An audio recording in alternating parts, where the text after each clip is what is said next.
Hello everyone, welcome back to online study zone. इससे पहले मैंने आपको महेश कुमार वर्णवाल सर का जो ये बुक है एनसीईआरटी का, इसमें जो भी साइंस के क्वेश्चंस थे, फिजिक्स, बायोलॉजी और केमिस्ट्री, इन तीनों पर मैंने एक मास्टर वीडियो कंप्लीट करके आप लोगों को अपलोड कर दिया था। आई होप कि आपने उस वीडियो को देखा होगा। आज मैं इस वीडियो में लेकर आया हूँ प्राचीन भारत, मध्यकालीन भारत और जो कि आधुनिक भारत, यानी कि एंशिएंट, मिडाइवल और मॉडर्न हिस्ट्री, इन तीनों को कंबाइन करके एक वीडियो कंप्लीट यहाँ पे तैयार किया। आशा करते हैं कि आप लोगों को ये वीडियो अच्छा लगेगा। चाहे किसी भी गवर्नमेंट एग्जाम्स की आप प्रिपरेशन कर रहे हैं तो एग्जाम्स में जाने से पहले इस वीडियो को एक बार देख करके ज़रूर जाए। काफ़ी अच्छे क्वेश्चन है इस बुक के, तो आपके लिए हेल्पफुल रहेगा। तो चलिए इस वीडियो को शुरू करते हैं। लेकिन फ्रेंड्स, उससे पहले एक छोटा सा रिक्वेस्ट करूँगा कि इस वीडियो के डिस्क्रिप्शन में मैंने अपने व्लॉग चैनल का भी लिंक दिया है, तो थोड़ा सा प्यार आप वहाँ पर दिखाएं। उस चैनल को आप लोग एक बार देख लीजिए, सब्सक्राइब कर लीजिएगा। चलिए इस वीडियो को शुरू करते हैं। इतिहास है उसको हम लोग काफ़ी अच्छे तरीके से, जो भी क्वेश्चंस इसमें दिए गए वो हम सारा का सारा देखने वाले हैं। तो इस वीडियो को शुरू से लेकर के एंड तक ज़रूर ख़त्म करें, क्योंकि अगर आपने इसको एक बार देख लिया तो आने वाले एग्जाम्स में बहुत अच्छा स्कोर आप कर सकते हो। यहाँ से कई सारे क्वेश्चंस आपको देखने को मिलेंगे। तो इस वीडियो को एंड तक देखिए, और इसका पीडीएफ आपको हमारे टेलीग्राम ग्रुप या फिर आप हमारे वेबसाइट से जाकर के डाउनलोड कर सकते हैं, जिसमें आपको एक्सप्लेनेशन भी मिल जाएगा। तो चलिए शुरू करते हैं। फर्स्ट क्वेश्चन ये कह रहा है कि मानव सभ्यता के आरंभिक काल यानी प्रागैतिहासिक काल के 3 भागों में बांटा गया। निम्नलिखित में से कौन सा उस काल के अंतर्गत नहीं आता है? तो यहाँ पे सही आंसर हो जाएगा ऑप्शन डी, महापाषाण काल, जो कि इसके अंतर्गत नहीं आता है। पूरा पाषाण काल, मध्य पाषाण काल और नवपाषाण काल इसके अंतर्गत आता है।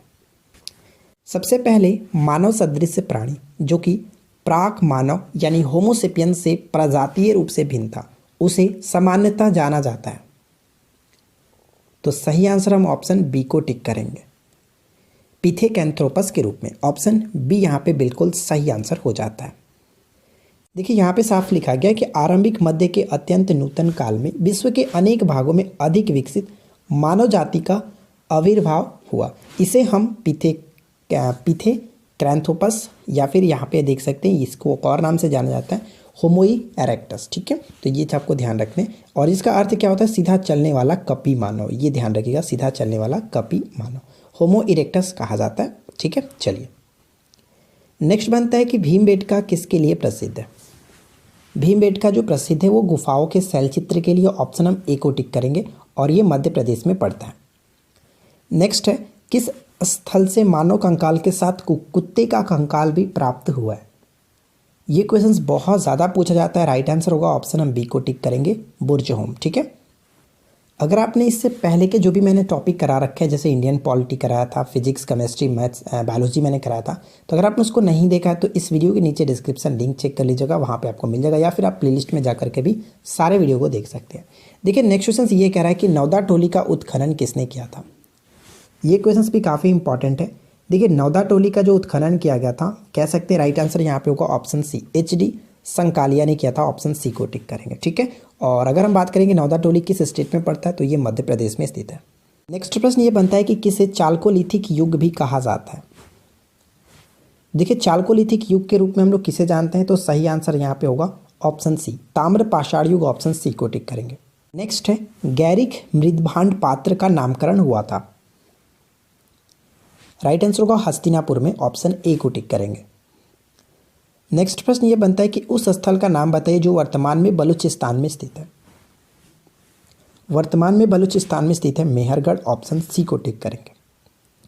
देखिए इसके बारे में यहाँ पे पढ़ सकते हैं कि मेहरगढ़ वर्तमान में बलूचिस्तान, जो कि पाकिस्तान में बोला नदी के किनारे स्थित है। तो यहाँ से क्वेश्चन पूछा जा सकता है कि मेहरगढ़ जो है किस नदी के किनारे स्थित है, तो बोला नदी के किनारे स्थित है। ठीक है, चलिए नेक्स्ट वन ये बनता है कि सिंधु सभ्यता किससे संबंधित है?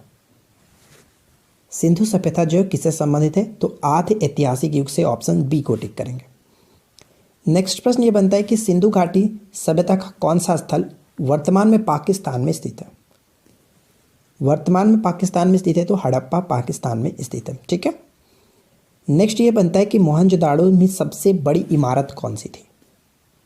मोहनजोदाड़ो में सबसे बड़ी इमारत कौन सी थी, तो सही आंसर हम ऑप्शन बी को टिक करेंगे, अनागार। ठीक है ना, अनागार राइट आंसर होगा। नेक्स्ट प्रश्न बनता है कि सिंधु घाटी सभ्यता का कौन सा स्थल भारत में स्थित है?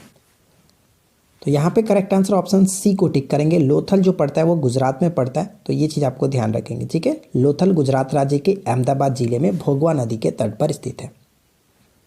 नेक्स्ट प्रश्न ये कह रहा है कि सिंधु घाटी सभ्यता की प्रमुख विशेषता थी। सिंधु घाटी सभ्यता की प्रमुख विशेषता क्या थी? तो correct answer will be option B, व्यवस्थित शहरी जीवन। ऑप्शन बी को टिक करेंगे। नेक्स्ट क्वेश्चन ये बनता है कि हड़प्पा कालीन स्थल रंगपुर किस राज्य में स्थित है? सही आंसर हो जाता है ऑप्शन सी को टिक करेंगे, गुजरात में स्थित है। नेक्स्ट क्वेश्चन क्या कह रहा है कि सिंधु घाटी के लोग किसकी पूजा करते थे? सिंधु घाटी के लोग किसकी पूजा करते थे? तो राइट आंसर होगा ऑप्शन हम ए को टिक करेंगे, पशुपति की पूजा करते थे। ठीक है, सिंधु घाटी के जो लोग थे वो मातृदेवी और रुद्र देवता या फिर कह सकते हैं पशुपति यानी कि शिव की पूजा करते थे। ठीक है फ्रेंड्स, और इसके अतिरिक्त मैं आपको बता दूं कि पशु पूजा का भी प्रचलन यहाँ पे हुआ करता था। देखिए नेक्स्ट क्वेश्चन क्या कह रहा है कि भारत में चांदी की उपलब्धता के प्राचीनतम साक्ष्य मिलते हैं। भारत में चांदी की उपलब्धता के प्राचीनतम साक्ष्य कहाँ से मिलते हैं? तो हड़प्पा संस्कृति से। ऑप्शन ए को टिक करेंगे। नेक्स्ट क्वेश्चन ये बनता है कि हड़प्पा कालीन स्थलों में अभी तक किस धातु की प्राप्ति नहीं हुई है? हड़प्पा कालीन स्थलों से अभी तक जो कि लोहा की प्राप्ति नहीं हुई है। ऑप्शन हम डी को टिक करेंगे। नेक्स्ट प्रश्न ये बनता है कि भारत का सबसे बड़ा हड़प्पा पुरा स्थल है। तो इस क्वेश्चन का राइट आंसर ऑप्शन डी को टिक करेंगे, राखीगढ़ी। राखीगढ़ी कहाँ पे पड़ता है? तो हरियाणा में ये पड़ता है, इसको आप याद रखिएगा। नेक्स्ट प्रश्न है कि सिंधु घाटी के लोग की एक महत्वपूर्ण रचना किसकी मूर्ति थी? तो राइट आंसर होगा ऑप्शन बी, नृत्य करती हुई एक नर्तकी की। ऑप्शन बी को टिक करेंगे। नेक्स्ट क्वेश्चन ये कह रहा है कि सिंधु सभ्यता का महान स्नानागार कहाँ से प्राप्त हुआ है? तो इस क्वेश्चन का करेक्ट आंसर होगा ऑप्शन ए, मोहनजोदाड़ो से प्राप्त हुआ है। नेक्स्ट क्वेश्चन क्या है कि हड़प्पा के लोग किस वस्तु के उत्पादन में अग्रणी थे? Correct answer will be option C, कपास के उत्पादन में अग्रणी थे। नेक्स्ट है वेद शब्द का अर्थ क्या है? वेद शब्द का जो अर्थ है कह सकते हैं करेक्ट आंसर होगा ज्ञान। ऑप्शन ए को टिक करेंगे। नेक्स्ट क्वेश्चन कह रहा है कि सबसे प्राचीन वेद कौन सा है? सबसे प्राचीन वेद के रूप में हम लोग ऋग्वेद को जानते हैं। ऑप्शन बी को टिक करेंगे। नेक्स्ट वन क्या कह रहा है कि किसका संकलन है वो ऋग्वेद पर आधारित है? तो इस क्वेश्चन का राइट आंसर होगा सामवेद। ऑप्शन बी को टिक करेंगे। देखिए इसमें कुछ लाइन लिखेंगे जो कि बहुत इंपॉर्टेंट लाइन है, ध्यान रखिएगा कि सामवेद की जो 3 शाखाएं हैं कौन कौन सी, तो आप इनको पढ़ सकते हैं। सामवेद की 3 शाखाएं हैं, कैथुमीय, जैमिनीय और जो कि राणानीय। ठीक है, ये ध्यान रखेंगे। और सामवेद का जो गायन करने वाले जो होते हैं पुरोहित, उनको उद्गाता कहा जाता है। क्लियर?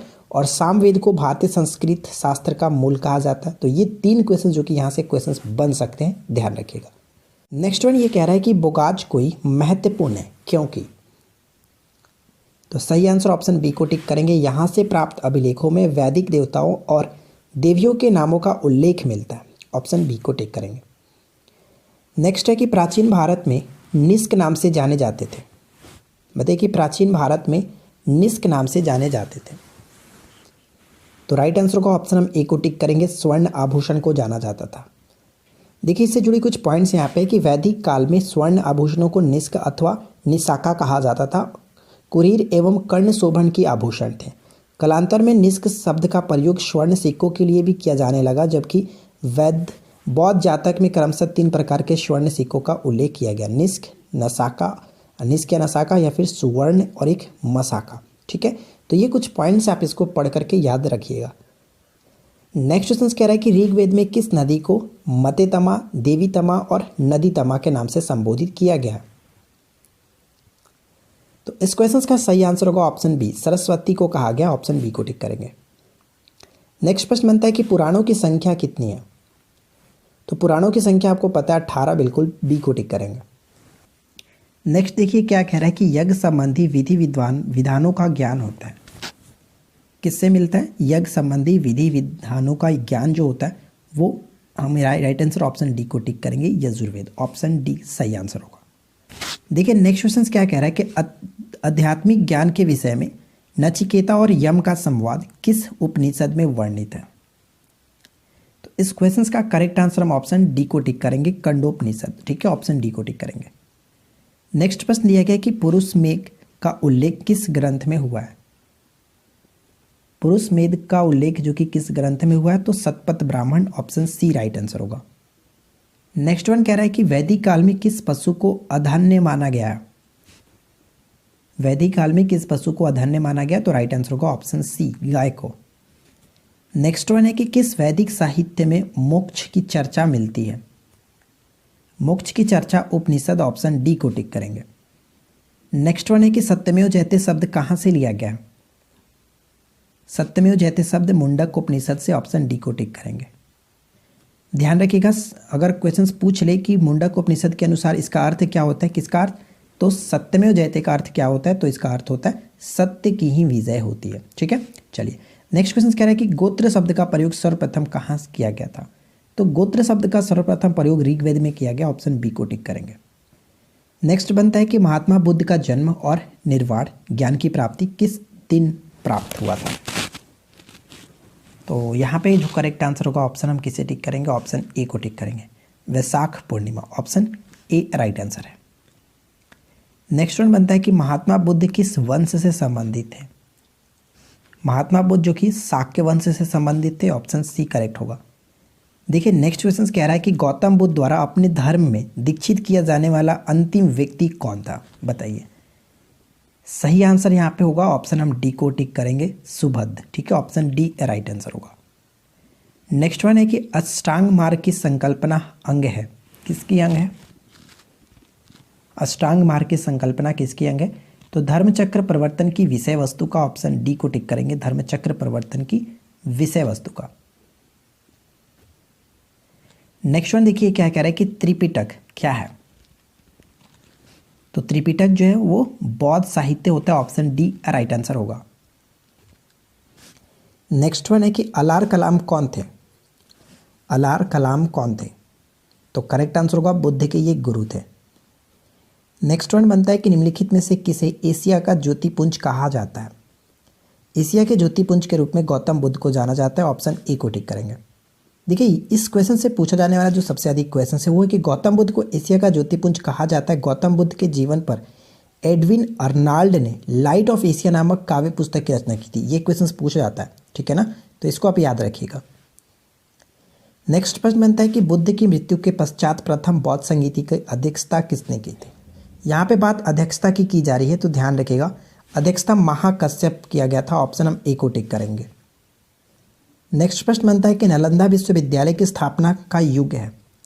नालंदा विश्वविद्यालय की स्थापना जो हुई थी वो गुप्त कह सकते हैं, ऑप्शन सी को टिक करेंगे, गुप्त युग में। क्लियर। नेक्स्ट प्रश्न दिया गया कि शून्यता के सिद्धांत का सर्वप्रथम प्रतिपादन करने वाले बौद्ध दार्शनिक का नाम क्या था? और वो बौद्ध दार्शनिक थे नागार्जुन, ऑप्शन हम ए को टिक करेंगे।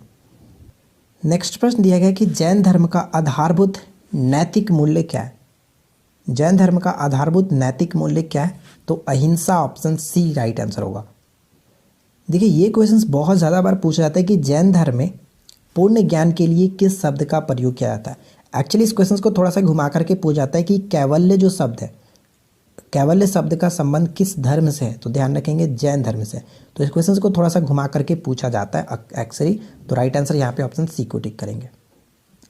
नेक्स्ट वन कह रहा है कि महावीर स्वामी का जन्म किस कुल में हुआ था? महावीर स्वामी का जन्म किस कुल में हुआ था? तो यहाँ पे करेक्ट आंसर हम किसे टिक करेंगे? ऑप्शन बी, ज्ञात्रिक कुल में, ऑप्शन बी राइट आंसर है। नेक्स्ट वन है कि निम्न में से किस बौद्ध धर्म ग्रंथ में 16 महाजनपदों का उल्लेख है?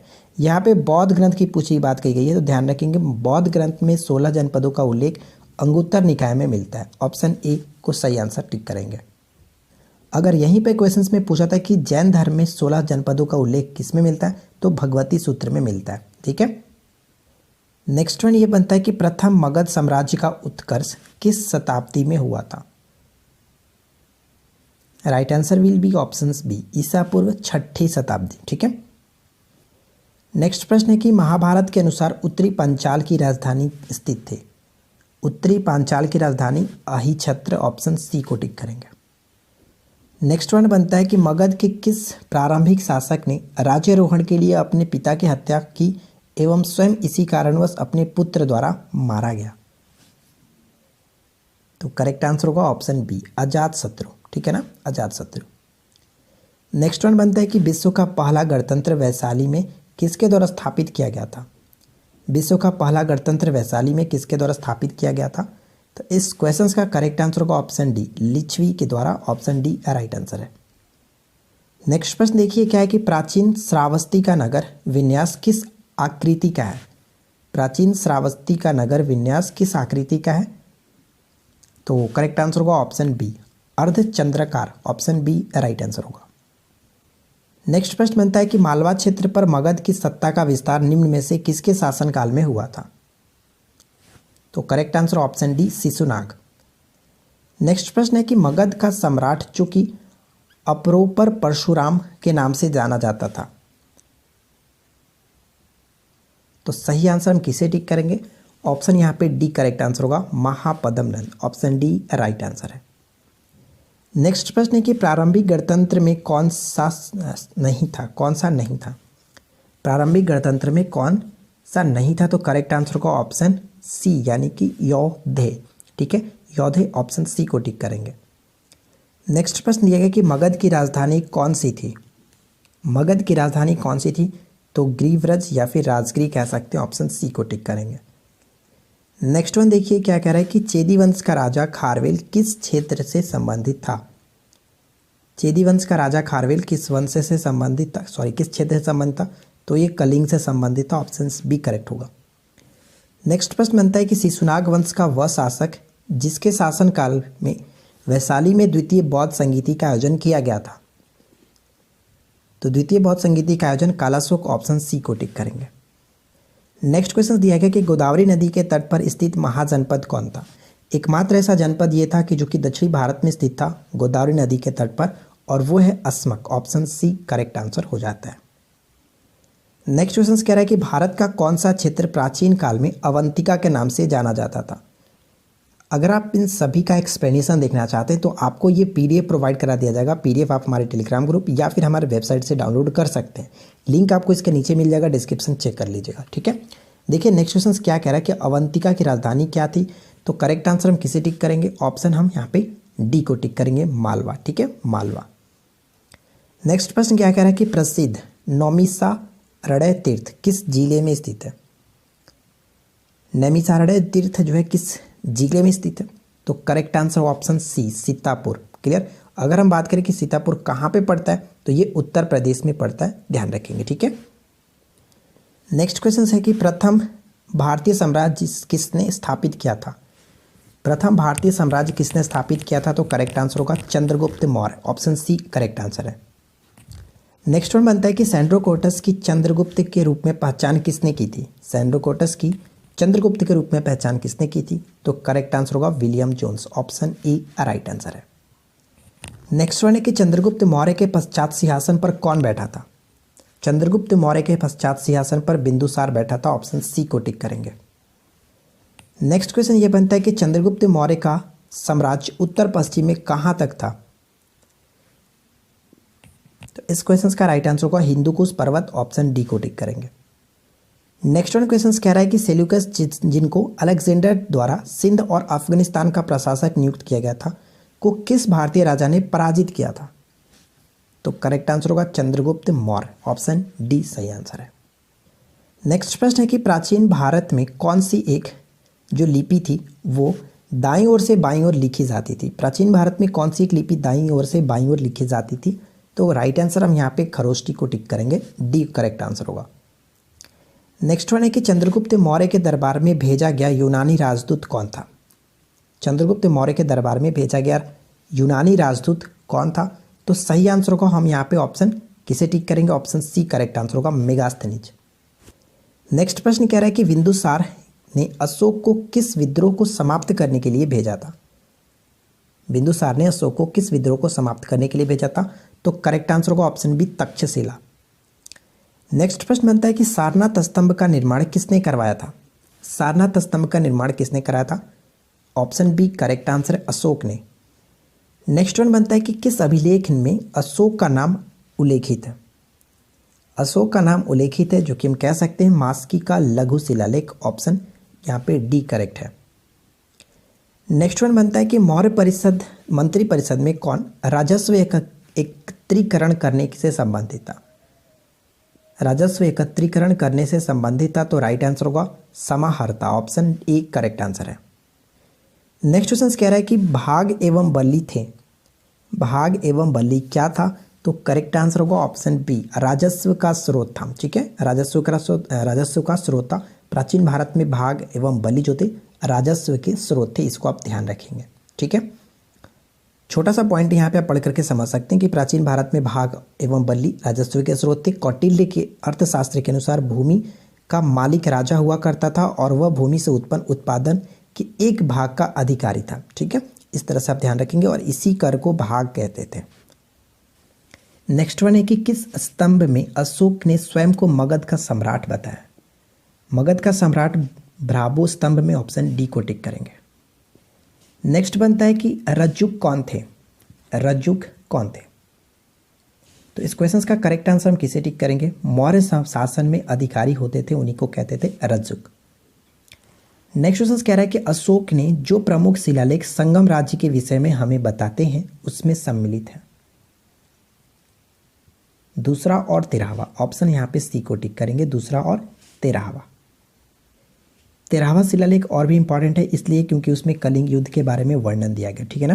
कौटिल्य का अर्थशास्त्र किससे संबंधित है बताइए? कौटिल्य का जो अर्थशास्त्र था किससे संबंधित है? तो राजनीतिक जीवन, ऑप्शन बी को टिक करेंगे। नेक्स्ट क्वेश्चन कह रहा है कि कलिंग युद्ध किस वर्ष में हुआ था? ये क्वेश्चन बहुत ज़्यादा इंपॉर्टेंट है। कलिंग युद्ध हुआ था 261 ईसा पूर्व, ऑप्शन बी को टिक करेंगे। नेक्स्ट प्रश्न बनता है कि वह संत जिसने अशोक को बौद्ध धर्म के प्रति आकर्षित किया था? बौद्ध धर्म के प्रति आकर्षित उपगुप्त ने किया था, ऑप्शन बी करेक्ट आंसर है। नेक्स्ट प्रश्न दिया गया कि सम्राट अशोक की वह पत्नी कौन थी जिसने उनको प्रभावित किया था? काफ़ी ज़्यादा प्रभावित किया था, वो थी कारुवाकी, ऑप्शन डी करेक्ट है। नेक्स्ट क्वेश्चन है कि अशोक ने संपूर्ण भारत में बौद्ध धर्म का प्रचार किस माध्यम से किया था? तो धम्म महामंत्रों को भेजकर, ऑप्शन बी को टिक करेंगे, करेक्ट आंसर होगा। नेक्स्ट है प्रथम ईरानी शासक जिसने भारत के कुछ भाग को अपने अधीन कर लिया निम्न में से कौन था? और वो था डेरियस प्रथम, ऑप्शन सी को टिक करेंगे। नेक्स्ट क्वेश्चन कह रहा है कि कुषाण शासक कनिष्क का राज्याभिषेक किस वर्ष हुआ था? तो राइट आंसर होगा ऑप्शन डी 78 ईस्वी में। नेक्स्ट क्वेश्चन है कि द्वितीय अशोक, बताइए कि द्वितीय अशोक किसे कहा जाता है? तो द्वितीय अशोक के रूप में कनिष्क को जाना जाता है, ऑप्शन सी को टिक करेंगे। नेक्स्ट वन है कि किस चीनी सेनापति ने कनिष्क को पराजित किया था? तो राइट आंसर होगा पान चाओ ने, जो कि कनिष्क को पराजित किया था, ऑप्शन ए राइट आंसर है। नेक्स्ट क्वेश्चन कह रहा है कि भारतीयों के लिए महान सिल्क मार्ग किसने आरंभ करवाया? Correct answer will be option A, Kanishka ने। नेक्स्ट है किस वंश के साम्राज्य की सीमाएं भारतीय उपमहाद्वीप के बाहर तक विस्तृत थे? Correct answer will be option C, Kushan वंश। नेक्स्ट है कि कौन सी कला शैली भारतीय और यूनानी कला शैली का सम्मिश्रण है? ये क्वेश्चन बहुत ज़्यादा इंपॉर्टेंट है, इसको आप याद रखेंगे। करेक्ट आंसर होगा गांधार। नेक्स्ट क्वेश्चन दिया गया कि कनिष्क की राजधानी थी, ये क्वेश्चन भी बहुत बार पूछा गया। कनिष्क की राजधानी क्या थी? तो करेक्ट आंसर हम यहाँ पे पुरुषपुर को टिक करेंगे, ऑप्शन ए राइट आंसर होगा। नेक्स्ट देखिए क्या दिया गया कि मिलिंद पन्हो क्या है? मिलिंद पन्हो क्या है? तो मिलिंद पन्हो कह सकते हैं कि एक बौद्ध ग्रंथ है, ऑप्शन हम डी को टिक करेंगे, बौद्ध साहित्य, ऑप्शन डी राइट आंसर होगा। नेक्स्ट है कि काव्य शैली का प्राचीनतम साक्ष्य किसके अभिलेख में मिलता है? काव्य शैली का प्राचीनतम साक्ष्य जो किसके अभिलेख में मिलता है? तो रुद्रदामन का जूनागढ़ अभिलेख, ऑप्शन ए राइट आंसर होगा। नेक्स्ट वन है कि जूनागढ़ शिलालेख का संबंध किससे है?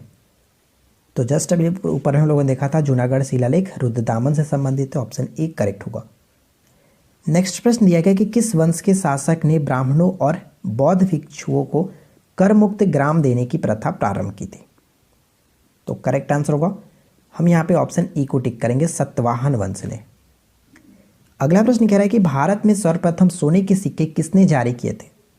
भारत में सर्वप्रथम सोने के सिक्के जारी किए गए थे Indo Greek, option B correct है। नेक्स्ट वन है कि राजा खारवेल किस चेदी वंश के महानतम शासक थे? राजा खारवेल किस चेदी वंश के महानतम शासक थे? करेक्ट आंसर होगा ऑप्शन बी, कलिंग के। नेक्स्ट वन ये बनता है कि गुप्त साम्राज्य का वास्तविक संस्थापक कौन था? गुप्त साम्राज्य का वास्तविक संस्थापक के रूप में चंद्रगुप्त प्रथम को जाना जाता है, ऑप्शन हम ए को टिक करेंगे। ध्यान रखिएगा महाराजा धीराज की उपाधि भी इन्होंने ही धारण की थी, ठीक है, चंद्रगुप्त प्रथम ने। नेक्स्ट है कि प्रथम गुप्त शासक जिसने सिक्के जारी किए थे, और वो था चंद्रगुप्त प्रथम ही जो कि सिक्के जारी किए थे।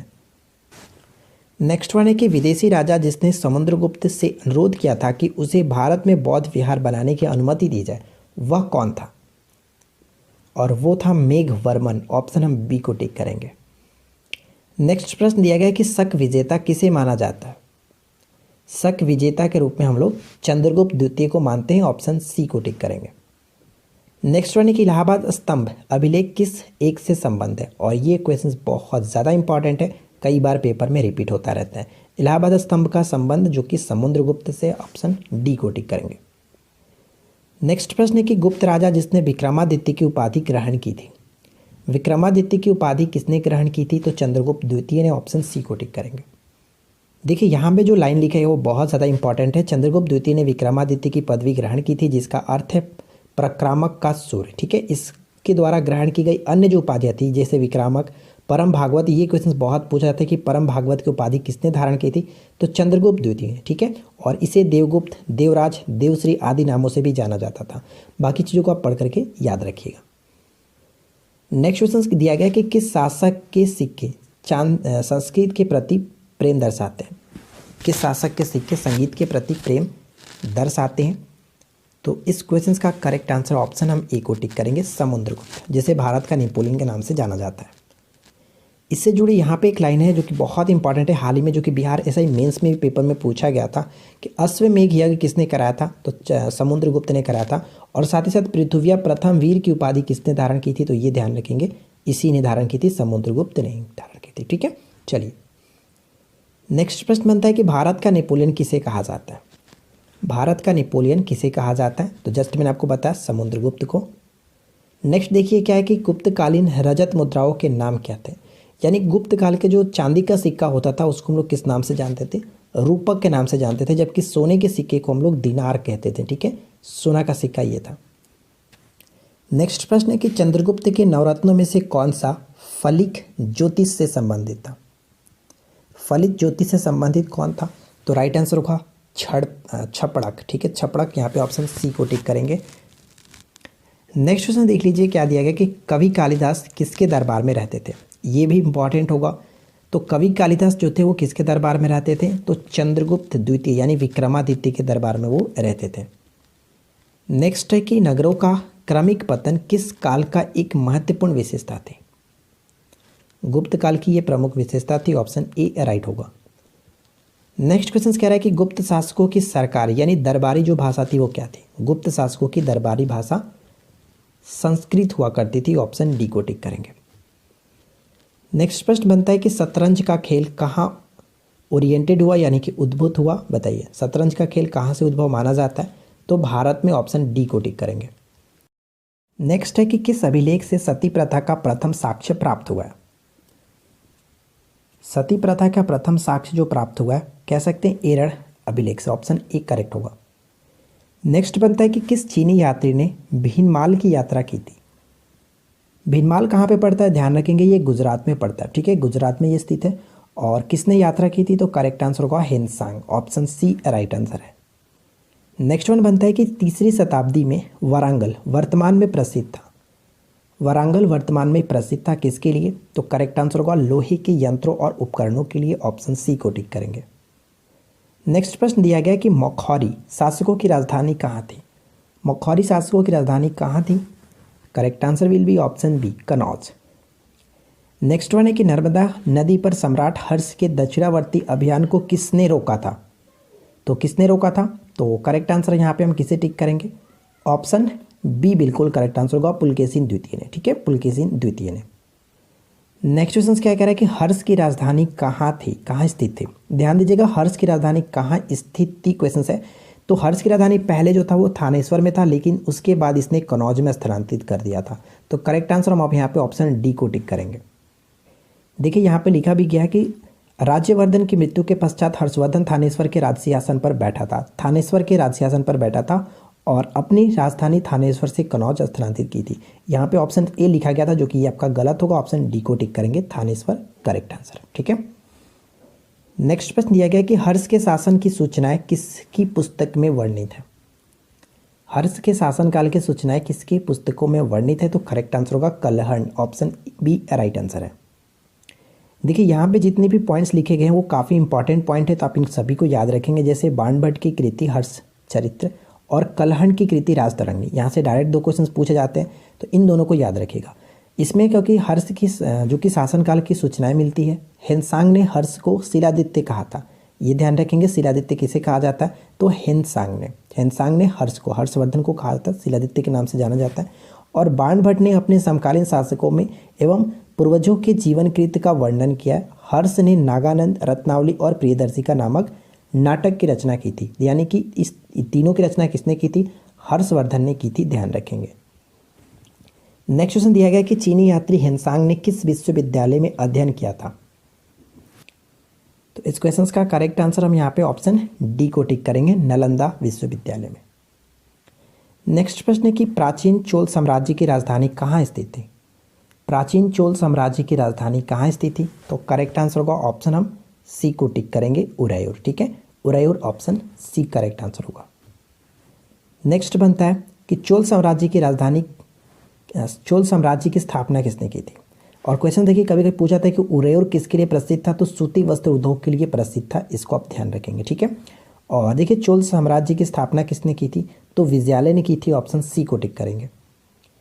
नेक्स्ट वन ये बनता है कि किस चोल शासक के विषय में वर्णन है कि उसने अनुराधापुरम को एक समय सिलोन यानी श्रीलंका की राजधानी था जो कि नष्ट कर दिया। तो करेक्ट आंसर हम किसे टिक करेंगे, ऑप्शन ए राज प्रथम, ऑप्शन ए राइट आंसर है। नेक्स्ट प्रश्न बनता है कि चोलों के अधीन ग्राम प्रशासन के विवरण किन शिलालेखों से प्राप्त होते हैं। तो उत्तर मेरूर शिलालेख से, ऑप्शन डी को टिक करेंगे। नेक्स्ट वन क्या कह रहा है कि किस चोल राजा ने मालदीव के द्वीपों पर विजय प्राप्त की थी। किस चोल राजा ने मालदीव के द्वीपों पर विजय प्राप्त की थी, करेक्ट आंसर होगा राज प्रथम। नेक्स्ट वन दिया गया कि वह चोल राजा कौन था जिसने श्रीलंका को पूर्ण स्वतंत्रता दी और सिन्हल के राजकुमार के साथ अपनी पुत्री का विवाह कर दिया था। तो करेक्ट आंसर होगा कुलोतुंग प्रथम, ऑप्शन हम ए को टिक करेंगे। नेक्स्ट वन है कि निम्नलिखित में से किस मंदिर परिसर में नंदी की एक विशाल मूर्ति स्थित है जिसे भारत की विशालतम नंदी मूर्ति माना जाता है। तो इस क्वेश्चन का करेक्ट आंसर हो जाएगा, ऑप्शन हम ए को टिक करेंगे, बृहदेश्वर मंदिर। ठीक है, ऑप्शन ए राइट आंसर है। नेक्स्ट प्रश्न ये बनता है कि किस राजवंश के विषय में संगम साहित्य में उल्लेख नहीं है। किस राजवंश के विषय में संगम साहित्य में उल्लेख नहीं है, तो करेक्ट आंसर होगा ऑप्शन ए कदम्ब के बारे में उल्लेख नहीं है। निम्नलिखित राजवंशों में से किसके शासक अपने शासनकाल में ही अपना उत्तराधिकारी घोषित कर देते थे। तो इस क्वेश्चन का करेक्ट आंसर हो जाता है ऑप्शन बी चोल। ठीक है, चोल करेक्ट आंसर होगा। नेक्स्ट प्रश्न ये कि निम्न में से दक्षिण भारत का कौन सा राजवंश अपनी नौसैनिक शक्ति के लिए प्रसिद्ध था। ये क्वेश्चन बहुत ज़्यादा इंपॉर्टेंट है, इसको याद रखिएगा। तो सही आंसर हम यहाँ पे किसे टिक करेंगे, ऑप्शन ए चोल। ठीक है, ऑप्शन ए करेक्ट आंसर है। नेक्स्ट वन ये बनता है कि निम्नलिखित में से किस राजवंश द्वारा प्रायः महिलाओं को प्रशासन में उच्च पद प्रदान किए जाते थे। Right answer will be option B Chalukya. Next one देखिए क्या कह रहा है कि चालुक्य वंश का सबसे महानतम शासक कौन था। चालुक्य वंश का सबसे महानतम शासक जो था वो पुलकेशिन द्वितीय था, ऑप्शन सी को टिक करेंगे। नेक्स्ट वन है कि महमूद गजनवी ने सोमनाथ अभियान के समय चोल राज्य का शासक कौन था।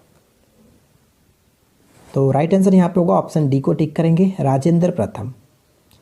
नेक्स्ट वन ये बनता है कि किस चोल शासक ने पुहार नगर की स्थापना की थी।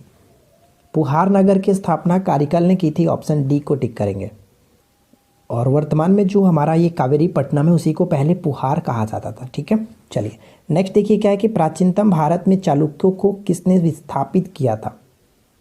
प्राचीन भारत में चालुक्यों को किसने विस्थापित किया था, तो सही आंसर है option C Pallava. Next question कह रहा है कि चालुक्यों की राजधानी कहाँ थी। चालुक्यों की राजधानी कहाँ थी, तो सही आंसर होगा option A Vatapi.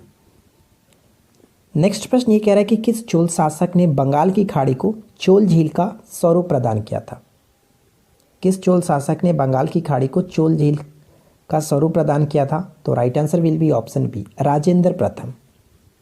Next question ये कह रहा है कि शिल्पाधिकारम का लेखक कौन था। ये क्वेश्चन भी बहुत ज़्यादा पूछा गया। शिल्पाधिकारम का लेखक कौन था, तो करेक्ट आंसर होगा इलांगो, ऑप्शन ए को टिक करेंगे। नेक्स्ट वन है कि प्रसिद्ध दिलवाड़ा मंदिर कहाँ स्थित है? बताइए कि प्रसिद्ध दिलवाड़ा मंदिर कहाँ स्थित है? तो राजस्थान में माउंट आबू पे ऑप्शन ए को टिक करेंगे। नेक्स्ट प्रश्न बनता है कि प्रसिद्ध उत्तर मेरूर शिलालेख किसके शासन से संबंधित है? तो देखिए इस क्वेश्चन का करेक्ट आंसर हम किसे टिक करेंगे? ऑप्शन यहाँ पे ए बिल्कुल सही आंसर होगा, परांतक प्रथम। ठीक है। नेक्स्ट प्रश्न बनता है कि न्याय दर्शन के प्रणेता कौन थे? न्याय दर्शन के प्रणेता के रूप में गौतम को जाना जाता है और ये क्वेश्चन भी बहुत ज़्यादा रिपीट हुआ है। नेक्स्ट वन बनता है कि कर्म का सिद्धांत किससे संबंधित है? बताइए कि कर्म का सिद्धांत किससे संबंधित है? तो सही आंसर यहाँ पे होगा ऑप्शन बी, मीमांसा। ठीक है, ऑप्शन बी को टिक करेंगे। नेक्स्ट क्वेश्चन दिया गया है कि अद्वैत दर्शन के संस्थापक कौन है? अद्वैत दर्शन के संस्थापक कौन है? Shankaracharya. Option A right answer होगा। नेक्स्ट वन क्या कह रहा है कि प्राचीन सांख्य दर्शन में किसका महत्वपूर्ण योगदान है? प्राचीन सांख्य दर्शन में किसका महत्वपूर्ण योगदान है? तो कपिल। ऑप्शन ए को टिक करेंगे। नेक्स्ट, निम्नलिखित में से किस दर्शन को लोकायत कहा जाता है? तो करेक्ट आंसर होगा ऑप्शन सी, चारवाक। ठीक है, ऑप्शन सी को टिक करेंगे। नेक्स्ट प्रश्न दिया गया कि पंचायतन क्या है? पंचायतन कह सकते हैं कि मंदिर निर्माण की एक शैली थी। ऑप्शन सी को टिक करेंगे। नेक्स्ट प्रश्न बनता है कि चित्रकला की गंधार शैली का सूत्रपात किसके द्वारा किया गया था? तो right answer will be option B, Mahayana संप्रदाय। ऑप्शन बी को टिक करेंगे। नेक्स्ट प्रश्न है कि एलोरा मंदिरों का निर्माण किस शासक ने करवाया था? किस शासक ने करवाया था? एलोरा मंदिरों का निर्माण राष्ट्रकूट शासकों ने कराया था। ऑप्शन सी को टिक करेंगे। ध्यान दीजिएगा नेक्स्ट क्वेश्चन क्या कह रहा है कि चोल मंदिर किस देवी देवता को समर्पित है? ये क्वेश्चन इंपॉर्टेंट है, इसको आप याद रखेंगे। चोल मंदिर किस देवी देवता को समर्पित है? तो करेक्ट आंसर होगा ऑप्शन हम बी को टिक करेंगे, शिव। ठीक है। नेक्स्ट वन दिया गया कि एलोरा में गुफाएं और शैलकृत मंदिर किससे संबंधित है? इस क्वेश्चन में बहुत बार ये रिपीट होता रहता है ये क्वेश्चन, तो इसको आप याद रखिएगा। तीनों से संबंधित है, हिंदू, बौद्ध और ये जैन। ठीक है, ऑप्शन डी को टिक करेंगे। नेक्स्ट वन ये कह रहा है कि महाबलीपुरम में स्थित सप्त पैगोडा किस वंश के द्वारा संरक्षित कला के साक्षी है? तो राइट आंसर होगा ऑप्शन ए, पल्लवों के द्वारा। ठीक है। नेक्स्ट वन क्या कह रहा है कि कांची के प्रसिद्ध कैलाशनाथ मंदिर का निर्माण किसके द्वारा कराया गया था? तो कांची के कैलाश मंदिर का निर्माण नरसिंह वर्मन द्वितीय के द्वारा। ऑप्शन बी राइट आंसर है। नेक्स्ट वन बनता है कि लिंगराज मंदिर कहाँ स्थित है? लिंगराज मंदिर कहाँ स्थित है? Right answer will be option C, Orissa की राजधानी भुवनेश्वर में पड़ता है। नेक्स्ट क्वेश्चन बनता है कि किस संग्रहालय में मूर्तिकला का सबसे बड़ा संग्रह है? किस संग्रहालय में मूर्तिकला की सबसे बड़ा संग्रह है? और वो है मथुरा संग्रहालय। ऑप्शन ए राइट आंसर होगा। नेक्स्ट प्रश्न बनता है कि विरूपाक्ष मंदिर का निर्माण किसके द्वारा किया गया था? विरूपाक्ष मंदिर का निर्माण किसके द्वारा किया गया था? तो चालुक्यों के द्वारा। ऑप्शन ए को टिक करेंगे। नेक्स्ट प्रश्न है कि एलिफेंटा की गुफाएं मुख्यतः किस धर्म के मतावलंबियों के लिए उपयोगी के लिए बनाई गई थी? तो सही आंसर हम यहाँ पे किसे टिक करेंगे? ऑप्शन सी करेक्ट आंसर होगा, शैव धर्म। ठीक है, शैव धर्म यहाँ पे राइट आंसर होगा। ऑप्शन सी को टिक करेंगे। One of the most important question कि सांची का स्तूप किस राज्य में स्थित है? तो आपको पता है इस क्वेश्चन का राइट आंसर, तो डेफिनेटली सही आंसर किया होगा आपने, मध्य प्रदेश करेक्ट आंसर है। नेक्स्ट वन कह रहा है कि चालुक्य शासक पुलकेशिन द्वितीय से संबंधित शिलालेख है। तो यहाँ पे करेक्ट आंसर ऑप्शन सी को टिक करेंगे, एहोल शिलालेख का संबंध पुलकेशिन द्वितीय से है। नेक्स्ट क्वेश्चन है कि जगन्नाथ मंदिर किस राज्य में स्थित है? जगन्नाथ मंदिर उड़ीसा में पड़ता है। ऑप्शन बी राइट आंसर होगा। नेक्स्ट वन ये बनता है कि अंकोरवाट का प्रसिद्ध विष्णु मंदिर कहाँ स्थित है? राइट आंसर होगा ऑप्शन सी, कंबोडिया में। अगला प्रश्न ये है कि दक्षिण भारत का प्रसिद्ध जैन ग्रंथ श्रवणबेलगोला कहाँ स्थित है? तो श्रवणबेलगोला कहाँ स्थित है? राइट आंसर होगा मैसूर। ऑप्शन डी को टिक करेंगे। नेक्स्ट वन बनता है कि कोणार्क का सूर्य मंदिर किसके द्वारा बनवाया गया था? किसने बनवाया था? तो कोणार्क का सूर्य मंदिर नरसिंह देव वर्मन ने बनवाया था। ऑप्शन ए को टिक करेंगे। नेक्स्ट है कि श्रृंगेरी, बद्रीनाथ, द्वारका और पुरी नामक 4 मठों की स्थापना का श्रेय किसको प्राप्त है? तो करेक्ट आंसर यहाँ पे होगा ऑप्शन सी, शंकराचार्य। ठीक है। नेक्स्ट वन देखिए क्या है कि संस्कृत भाषा के प्रथम व्याकरणकर्ता कौन थे? संस्कृत भाषा के प्रथम व्याकरणकर्ता के रूप में पाणिनि को जाना जाता है और इनकी जो रचना थी वो अष्टाध्यायी है। ध्यान रखेंगे, अष्टाध्यायी की रचना पाणिनि है। ठीक है, नेक्स्ट वन है कि तैलीय रंग का सबसे पहले भारतीय और चीनी चित्रकारों द्वारा बौद्ध चित्रों के लिए पश्चिमी कहाँ पे 5वीं और 10वीं शताब्दी के मध्य प्रयोग किया गया था? तो करेक्ट आंसर होगा ऑप्शन बी, अफगानिस्तान। ठीक है ना। नेक्स्ट वन ये कह रहा है कि प्रथम भारतीय खगोल वैज्ञानिक कौन था जिसने पृथ्वी द्वारा सूर्य की परिक्रमा के समय की गणना की थी? समय की गणना भास्कराचार्य, ऑप्शन सी को टिक करेंगे। नेक्स्ट वन ये कह रहा है कि शिव का नर्तक स्वरूप चिदम्बरम जो कि तमिलनाडु में स्थित प्रख्यात नटराज मूर्ति का निर्माण किस वंश ने किया था? ये क्वेश्चंस भी बहुत ज़्यादा इंपॉर्टेंट है। तो इस क्वेश्चंस का राइट आंसर होगा ऑप्शन सी, चोल वंश। तो देखिए यहाँ पर हम लोगों ने एंशिएंट हिस्ट्री को कंप्लीट किया। जितने भी क्वेश्चंस इस बुक में दिए गए थे एंशिएंट हिस्ट्री से, प्राचीन भारत से, वो हम लोगों ने कंप्लीट किया। पाल वंश का संस्थापक कौन था? देखिए पाल वंश का संस्थापक के रूप में गोपाल को जाना जाता है, ऑप्शन हम सी को टिक करेंगे। देखिए इसमें आपको कुछ एक्सप्लेनेशन भी दिए जा रहे हैं जो कि आप यहाँ पे पढ़ करके समझ सकते हैं। सबसे जो इंपॉर्टेंट 2 क्वेश्चन यहाँ से बन सकता है, पहला ये कि गोपाल ने किस धर्म को संरक्षण प्रदान किया था? तो गोपाल ने जो कि बौद्ध धर्म को संरक्षण प्रदान किया था, आश्रय प्रदान किया था। ठीक है। साथ साथ पूछा जा सकता है कि गोपाल ने किस विश्वविद्यालय की स्थापना की थी? तो उदंतपुरी विश्वविद्यालय की स्थापना की थी।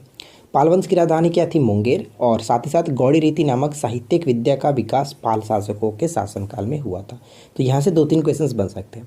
मैं आपको बता दूं कि इस वीडियो में हम लोग सिर्फ और सिर्फ क्वेश्चंस देखेंगे। जहाँ एक्सप्लेनेशन की जरूरत होगी मैं आपको एक्सप्लेनेशन भी दिखा दूंगा। बाकी एक्सप्लेनेशन के लिए आप PDF को डाउनलोड कर लीजिएगा। PDF का लिंक मैं इस वीडियो के नीचे डिस्क्रिप्शन में दे दूंगा। आप या फिर हमारे जो कि वेबसाइट से भी डाउनलोड कर सकते हैं, या फिर आप हमारे टेलीग्राम ग्रुप से भी ज्वाइन होकर के वहाँ से भी डाउनलोड कर सकते हैं। तो कुल मिलाकर ये बात हो गई। अब हम बात करते हैं नेक्स्ट क्वेश्चन की। सेकेंड क्वेश्चन ये दिया गया कि सोमपुर महाविहार का निर्माण किसने करवाया था? सोमपुर महाविहार का निर्माण कराया गया था धर्मपाल के द्वारा, ऑप्शन सी को टिक करेंगे। नेक्स्ट प्रश्न ये बनता है कि विक्रमशिला नामक प्राचीन विश्वविद्यालय की स्थापना बंगाल के किस शासक ने कराई थी? और ये क्वेश्चन बहुत ज़्यादा पूछा जाता है, तो आप इसको याद रखेंगे। विक्रमशिला नामक प्राचीन विश्वविद्यालय की स्थापना किसने कराई थी? तो सही आंसर होगा धर्मपाल, ऑप्शन ए को टिक करेंगे। नेक्स्ट प्रश्न देखिए क्या कह रहा है कि निम्नलिखित में से किसने राष्ट्रकूट साम्राज्य की नींव रखी थी?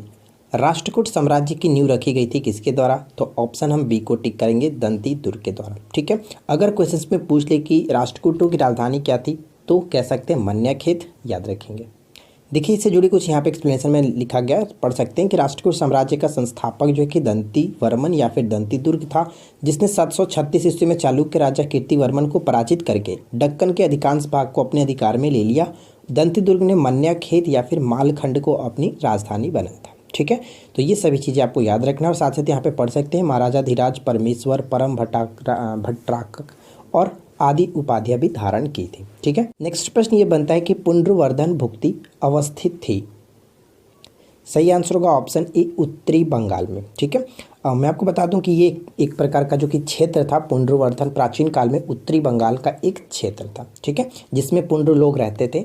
तो ये आपको याद रखना। निम्नलिखित में से किसे एक नया संवत चलाने का श्रेय प्राप्त है? तो सही आंसर होगा ऑप्शन डी, लक्ष्मण सेन को नया संवत चलाने का चूँकि एक श्रेय प्राप्त है। ठीक है, इनको आप ध्यान में रखेंगे। देखिए इनके बारे में यहाँ पे पढ़ सकते हैं कि राजा लक्ष्मण सेन ने लक्ष्मण संवत नामक एक नया संवत चलाया था। ठीक है, इस तरह से आप याद रख सकते हैं। और यहाँ पे कई चीज़ें इनके बारे में लिखी गई, आप इनको पढ़ करके याद रख सकते हो। साथ साथ यहाँ पे इंपॉर्टेंट पॉइंट ये है कि वैष्णव धर्म के अनुयायी थे। लक्ष्मण सेन जो है वो वैष्णव धर्म के अनुयायी थे। ठीक है ना। चलिए नेक्स्ट प्रश्न देखिए क्या कह रहा है कि महान जैन विद्वान हेमचंद्र किसकी सभा को अलंकृत करते थे? महान जैन विद्वान हेमचंद्र किसकी सभा को अलंकृत करते थे? तो सही आंसर हो जाएगा कुमारपाल, ऑप्शन बी को टिक करेंगे। नेक्स्ट प्रश्न ये कह रहा है कि ताम्रलेख दर्शाते हैं कि प्राचीन काल में बिहार के राजाओं का संपर्क था। सही आंसर हो जाएगा ऑप्शन डी, जावा सुमात्रा से। One of the most important questions कि गीत गोविंद के रचयिता कौन है? ये क्वेश्चंस इतना ज़्यादा पूछा गया है, आपको भी पता होगा, तो ध्यान रखिएगा। गीत गोविंद के रचयिता कौन है? तो राइट आंसर होगा जयदेव, ऑप्शन हम सी को टिक करेंगे। ठीक है, और ये लक्ष्मण सेन के दरबार में ही रहते थे, तो ये भी आपको याद रखना है। सही आंसर ऑप्शन सी होगा। ध्यान रखिएगा यहाँ पे एक और पॉइंट दिया गया है, जिसे रीति मंजरी आप याद रख सकें। रीति मंजरी भी इन्हीं की जो की रचना है, यानी कि जयदेव की ही रचना है रीति मंजरी। ठीक है। नेक्स्ट प्रश्न देखिए क्या है कि हमीर महाकाव्य में चौहानों को बताया गया है। हमीर महाकाव्य में चौहानों को बताया गया सूर्यवंशी, ऑप्शन डी को टिक करेंगे। नेक्स्ट प्रश्न है कि भोजशाला मंदिर की अष्टात्री देवी कौन है? भोजशाला मंदिर के अष्टात्री देवी कौन है? तो राइट आंसर होगा Bhagwati Saraswati, option D right answer होगा। नेक्स्ट प्रश्न ये बनता है कि गौडवाहों के रचयिता कौन थे? गौडवाहों के रचयिता कौन थे? तो वक्तपति, ऑप्शन सी को टिक करेंगे, वक्तपति। इसके बारे में आप यहाँ पे पढ़ सकते हैं कि गौडवाहो कनौज के राजा यशोवर्मन के राजकवि वाकपति की एक काल्पनिक रचना है। ठीक है, तो यहाँ पे आप इस पॉइंट्स को याद रखिएगा। गौडवाहो की रचना जो है प्राकृत भाषा में की गई थी, तो ये क्वेश्चन भी इंपॉर्टेंट हो सकता है। नेक्स्ट प्रश्न ये कि कल्हण की राजतरंगिणी को किसने आगे बढ़ाया? कल्हण की राजतरंगिणी को किसने आगे बढ़ाया? तो ऑप्शन डी को टिक करेंगे, जोनराज और श्रीवर, ऑप्शन डी करेक्ट होगा। नेक्स्ट प्रश्न ये बनता है कि राजतरंगिणी के लेखक कल्हण के समय शासक कौन था? राजतरंगिणी के लेखक कल्हण के समय शासक कौन था? तो सही आंसर होगा ऑप्शन ए, जय सिंह। ठीक है, ऑप्शन हम ए को टिक करेंगे, जय सिंह। देखिए, इससे जुड़ी कुछ पॉइंट्स यहाँ पे लिखे गए हैं जो कि अक्सर पेपर में आपको देखने को मिलता रहता है, और ये है कि राजतरंगिणी कल्हण द्वारा रचित एक संस्कृत ग्रंथ है। साथ ही साथ वे कश्मीर के शासक जयसिंह के दरबार में रहते थे, और यहाँ से पूछा जाता है कि राजतरंगिणी की जो रचना काल है वो कब माना जाता है? तो ध्यान रखेंगे 12वीं सदी, यानी कि 1147 से 1149 तक बताया जाता है, तो ये आपको ध्यान में रखना। ठीक है, और इस पुस्तक के अनुसार कश्मीर का नाम क्या है? तो ये भी आप याद रख सकते हैं, कश्यप मेरू। ठीक है, और यहाँ पे देखिए कुछ पॉइंट्स जो कि ये बहुत ज़्यादा इंपॉर्टेंट है कि जैनुल आबदीन को कश्मीर का अकबर कहा जाता है। ये क्वेश्चन भी बहुत बार पूछा जाता है। तो कुल मिलाकर देखें तो यहाँ से आपको इतनी सारी क्वेश्चन मिल जाती हैं, तो आप इन सभी को याद रखिएगा। देखिए, नेक्स्ट क्वेश्चन ये कह रहा है कि निम्नलिखित में से कौन सा ग्रंथ राणा कुंभा की रचना नहीं है? राणा कुंभा की रचना इनमें से कौन सी नहीं है? तो ऑप्शन डी को टिक करेंगे, कलानिधि इनकी रचना नहीं है। बाकी आप इन सभी को याद रख सकते हैं, इन्हीं की रचना थी राणा कुंभा की। ठीक है, नेक्स्ट प्रश्न देखिए क्या है कि जजाक भुक्ति का प्राचीन नाम क्या था? जजाक भुक्ति का प्राचीन नाम क्या था? तो ऑप्शन बी को टिक करेंगे, बुंदेलखंड, ऑप्शन बी राइट होगा। नेक्स्ट प्रश्न है कि दिल्ली शहर की स्थापना किसने की थी? ये क्वेश्चन भी बहुत बार पूछा जाता है, दिल्ली शहर की स्थापना किसने की थी? तो राइट आंसर होगा ऑप्शन सी, तोमर नरेश ने। ठीक है, तोमर नरेश, ऑप्शन सी करेक्ट होगा। नेक्स्ट वन बनता है कि पृथ्वीराज चौहान ने किससे विवाह किया था? पृथ्वीराज चौहान ने किससे विवाह किया था? तो ऑप्शन सी को टिक करेंगे, संयोगिता से विवाह किया था।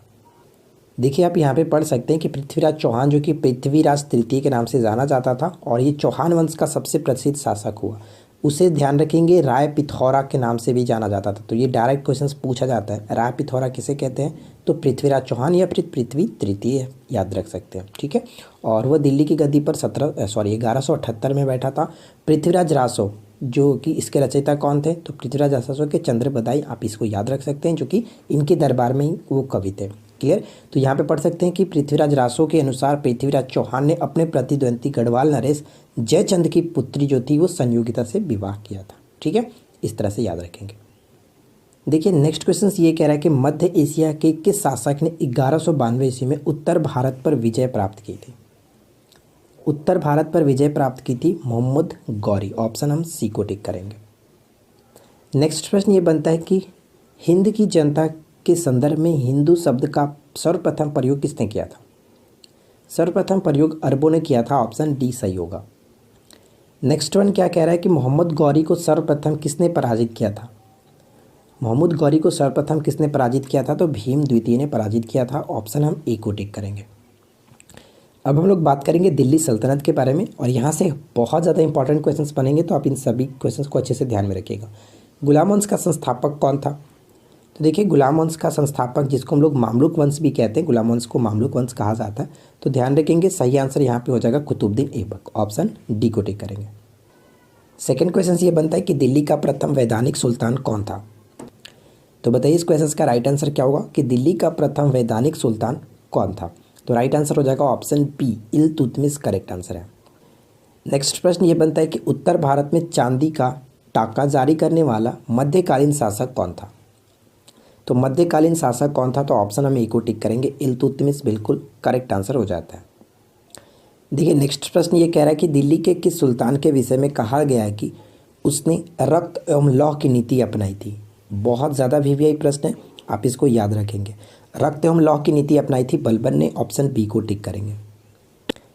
नेक्स्ट क्वेश्चन देखिए क्या है कि किसको द्वितीय सिकंदर के नाम से जाना जाता था।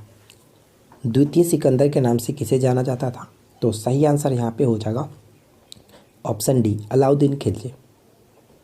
नेक्स्ट प्रश्न ये है कि बाजार अधिनियम नीति किसके द्वारा लागू की गई थी? बाजार अधिनियम नीति किसके द्वारा लागू की गई थी? बहुत ज़्यादा इंपॉर्टेंट क्वेश्चन है, ध्यान रखेंगे, अलाउद्दीन खिलजी के द्वारा। नेक्स्ट वन बनता है कि अलाउद्दीन खिलजी के आक्रमण के समय देवगिरी का शासक कौन था? रामचंद्र देव, ऑप्शन ई बिल्कुल सही आंसर होगा। नेक्स्ट प्रश्न बनता है कि दिल्ली के किस सुल्तान ने खैरात विभाग, सरकारी अस्पताल और दफ्तर ए रोजगार बनवाया था? तो इस क्वेश्चन का सही आंसर हो जाएगा option E, Firoz Shah Tughlaq, option A को टिक करेंगे। नेक्स्ट प्रश्न है कि दिल्ली का सुल्तान जिसने ब्राह्मणों पर जजिया कर लगाया था, ब्राह्मणों पर जजिया कर भी लगाया गया था फिरोज शाह तुगलक के द्वारा ही, ऑप्शन बी को टिक करेंगे। नेक्स्ट प्रश्न बनता है कि मोरक्को देश का यात्री इब्न बतूता किसके शासनकाल में भारत आया था? तो ये जो भारत आया था 1333 ईस्वी में आया था, मोहम्मद बिन तुगलक के समय में, ऑप्शन हम ए को टिक करेंगे। देखिए नेक्स्ट प्रश्न ये कह रहा है कि मोहम्मद बिन तुगलक किस में कुशल था? ध्यान रखिएगा, मैंने आपको ऊपर में जो क्वेश्चंस बताया था कि मोरक्को देश का यात्री इब्न बतूता भारत आया था, इसकी एक प्रसिद्ध पुस्तक थी रेहला, ठीक है, रेहला, तो ये आपको याद रखना है, रेहला। फिलहाल अगर हम बात करें कि मोहम्मद बिन तुगलक किस में कुशल था, तो राइट आंसर यहाँ पे हो जाएगा ऑप्शन डी, दर्शन शास्त्र में वो कुशल था, ऑप्शन डी को टिक करेंगे। नेक्स्ट प्रश्न बनता है कि होली त्यौहार के सार्वजनिक उत्सव में भाग लेने वाला दिल्ली का प्रथम सुल्तान कौन था? तो सही आंसर होगा मोहम्मद बिन तुगलक, ऑप्शन बी को टिक करेंगे। नेक्स्ट क्वेश्चन बनता है कि निम्न में से किस दिल्ली सुल्तान को इतिहासकारों ने विरोधाभासों का मिश्रण बताया है? विरोधों का मिश्रण या फिर विरोधाभासों का मिश्रण अक्सर देखने को मिलता है, तो सही आंसर है मोहम्मद बिन तुगलक, ऑप्शन सी को टिक करेंगे। नेक्स्ट प्रश्न ये बनता है कि किसने सन 1329 से 1330 के मध्य तांबे के सिक्के के जो कि प्रतीकात्मक, ठीक है, जिसको सांकेतिक मुद्रा कह सकते हैं, रूप में परिचालन कराया था, जो कि चलन मुद्रा का शुरू किया था। तो सही आंसर है मोहम्मद बिन तुगलक, ठीक है, ऑप्शन हम सी को टिक करेंगे, मोहम्मद बिन तुगलक। नेक्स्ट प्रश्न देखिए क्या है कि दौलताबाद जिसे मोहम्मद बिन तुगलक ने अपनी राजधानी दिल्ली से स्थानांतरित की थी, वह स्थित है, ऑप्शन बी को टिक करेंगे, औरंगाबाद में, ठीक है। नेक्स्ट प्रश्न बनता है कि लोधी वंश जिसके द्वारा स्थापित किया गया था, लोधी वंश जो है वो किसके द्वारा स्थापित किया गया था? तो बहलोल लोधी के द्वारा, ऑप्शन सी को टिक करेंगे। नेक्स्ट प्रश्न है कि लोधी वंश का अंतिम शासक कौन था? लोधी वंश का अंतिम शासक कौन था? तो राइट आंसर हो जाएगा ऑप्शन बी, इब्राहिम लोधी, ठीक है, इब्राहिम लोधी अंतिम शासक हुआ 1526 ईस्वी में। आपको पता है कि बाबर के साथ इसका पानीपत का प्रथम युद्ध हुआ, जिसमें ये जो कि हार गया, और उसके बाद बाबर ने मुगल वंश की स्थापना की थी। नेक्स्ट प्रश्न है कि निम्न में से किसने गुलरुखी उपनाम से अपनी कविताओं की रचना की थी? गुलरुखी नाम से अपनी कविताओं की रचना की थी, और वो कौन था? तो वो था सिकंदर लोधी, ऑप्शन हम सी को टिक करेंगे, ठीक है। अगला प्रश्न बनता है कि आगरा शहर का संस्थापक कौन था? आगरा शहर का संस्थापक जो था वो था सिकंदर लोधी, जो कि हम कह सकते हैं 1504 ईस्वी में इसने स्थापना किया था आगरा की, ठीक है, ध्यान रखिएगा। चलिए नेक्स्ट प्रश्न ये बनता है कि दिल्ली सल्तनत के किस सुल्तान द्वारा अंतिम रूप से गुलाम तुर्कों के समूह चालीसा को समाप्त कर दिया था? तो चालीसा को समाप्त किया गया था, ऑप्शन सी, बलबन के द्वारा, ऑप्शन हम सी को टिक करेंगे।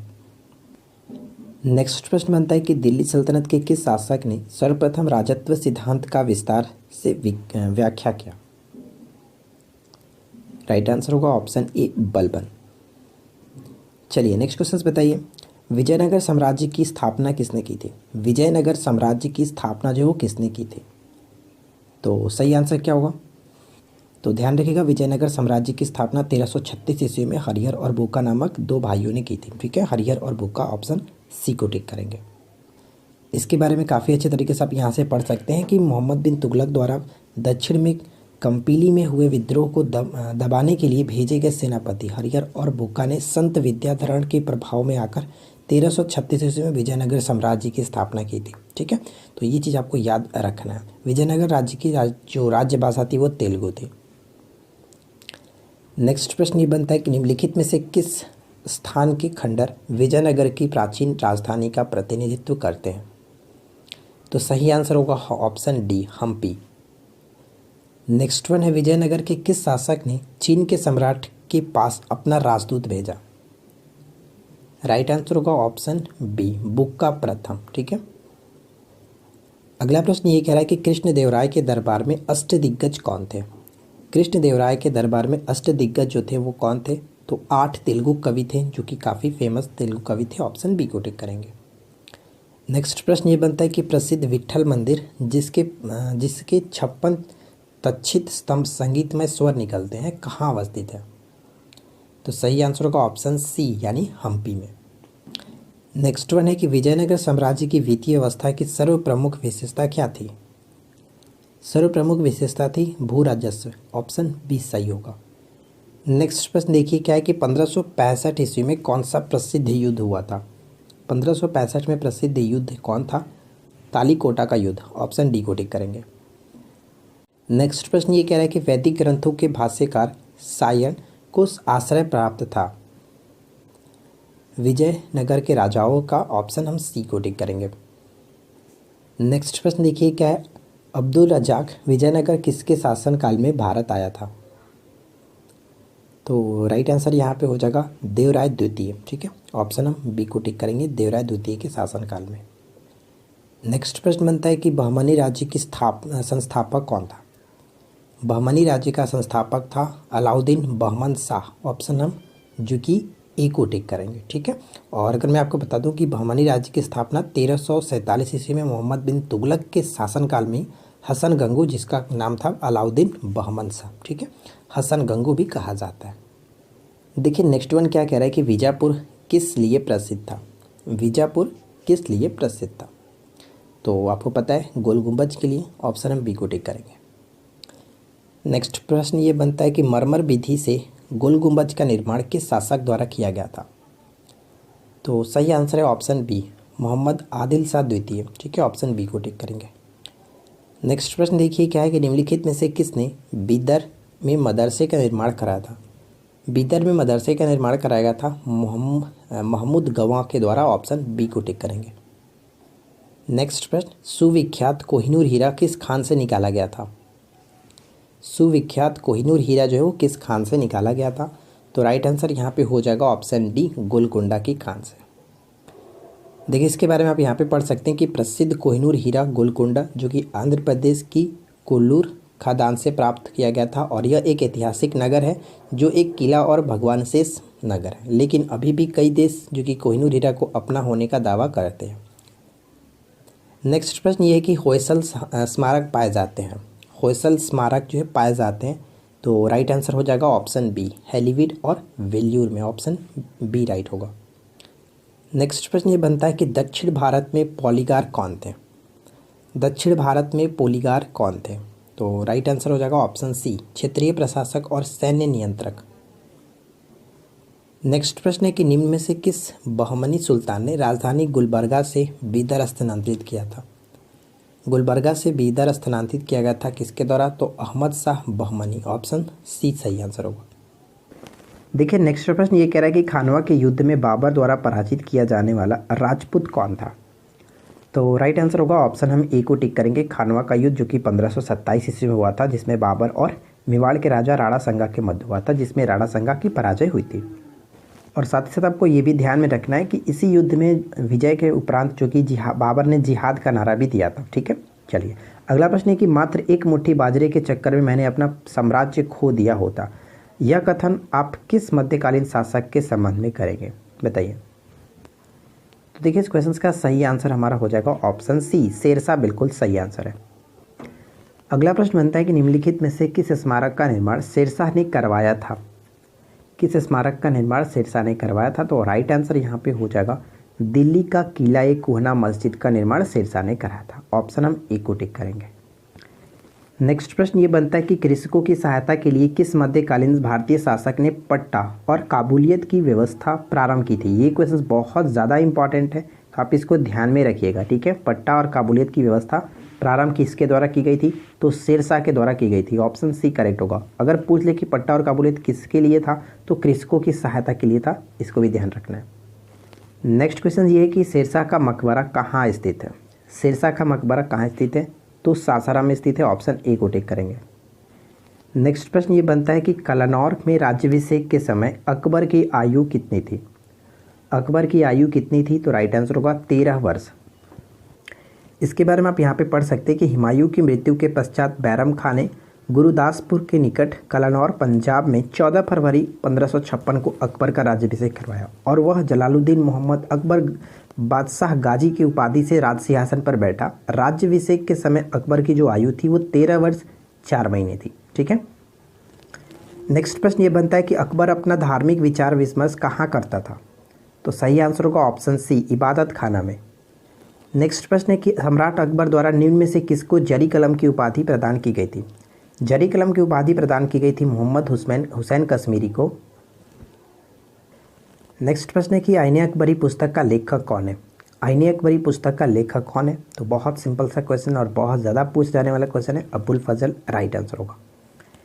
नेक्स्ट प्रश्न बनता है कि जब ईस्ट इंडिया कंपनी का गठन हुआ था उस समय भारत का मुगल बादशाह कौन था। ये क्वेश्चन भी बहुत बार रिपीट हुआ है, तो ध्यान रखिएगा सही आंसर है ऑप्शन ए को टिक करेंगे, अकबर। नेक्स्ट प्रश्न बनता है कि निम्नलिखित में से किस मुगल सम्राट को हिंदी गीतों रचना का श्रेय प्राप्त है। हिंदी गीतों की रचना का श्रेय प्राप्त है, बताइए। सही आंसर इस क्वेश्चन का राइट आंसर हो जाता है ऑप्शन बी, अकबर। ठीक है, अकबर। नेक्स्ट प्रश्न ये है कि अकबर ने दीन इलाही किस वर्ष प्रारंभ किया था। दीन इलाही नामक जो धर्म है इसको स्टार्ट किया गया था किस वर्ष, तो 1582 ईस्वी में। ऑप्शन हम डी को टिक करेंगे। ठीक है, ऑप्शन डी बिल्कुल सही आंसर होगा। नेक्स्ट प्रश्न ये बनता है कि भू राजस्व प्रशासन के क्षेत्र में शेरशाह एवं अकबर के मध्य निम्नलिखित में से कौन निरंतरता की कड़ी थे, तो सही आंसर है ऑप्शन बी, टोडरमल। ठीक है, टोडरमल। ध्यान रखिएगा इससे जुड़ी कई चीज़ें यहाँ पे आप लोग को मेंशन किया गया, आप इसको पढ़ करके अच्छे से समझ सकते हो। ठीक है, बहुत इंपॉर्टेंट पॉइंट यहाँ पे लिखी गई है, आप इसको पढ़ लीजिएगा। वैसे भी ये सभी चीज़ें आपको पीडीएफ में प्रोवाइड करा दी जाएगी, तो आपको ज़्यादा दिक्कत नहीं होगी, आप पीडीएफ को भी पढ़ करके सभी चीज़ें को याद रख सकते हो। नेक्स्ट क्वेश्चन देखिए क्या है कि महाभारत के फारसी अनुवाद का शीर्षक है। महाभारत का फारसी में अनुवाद जो हुआ था उसका हम लोग रज्मनामा कहते हैं, ऑप्शन बी सही आंसर है।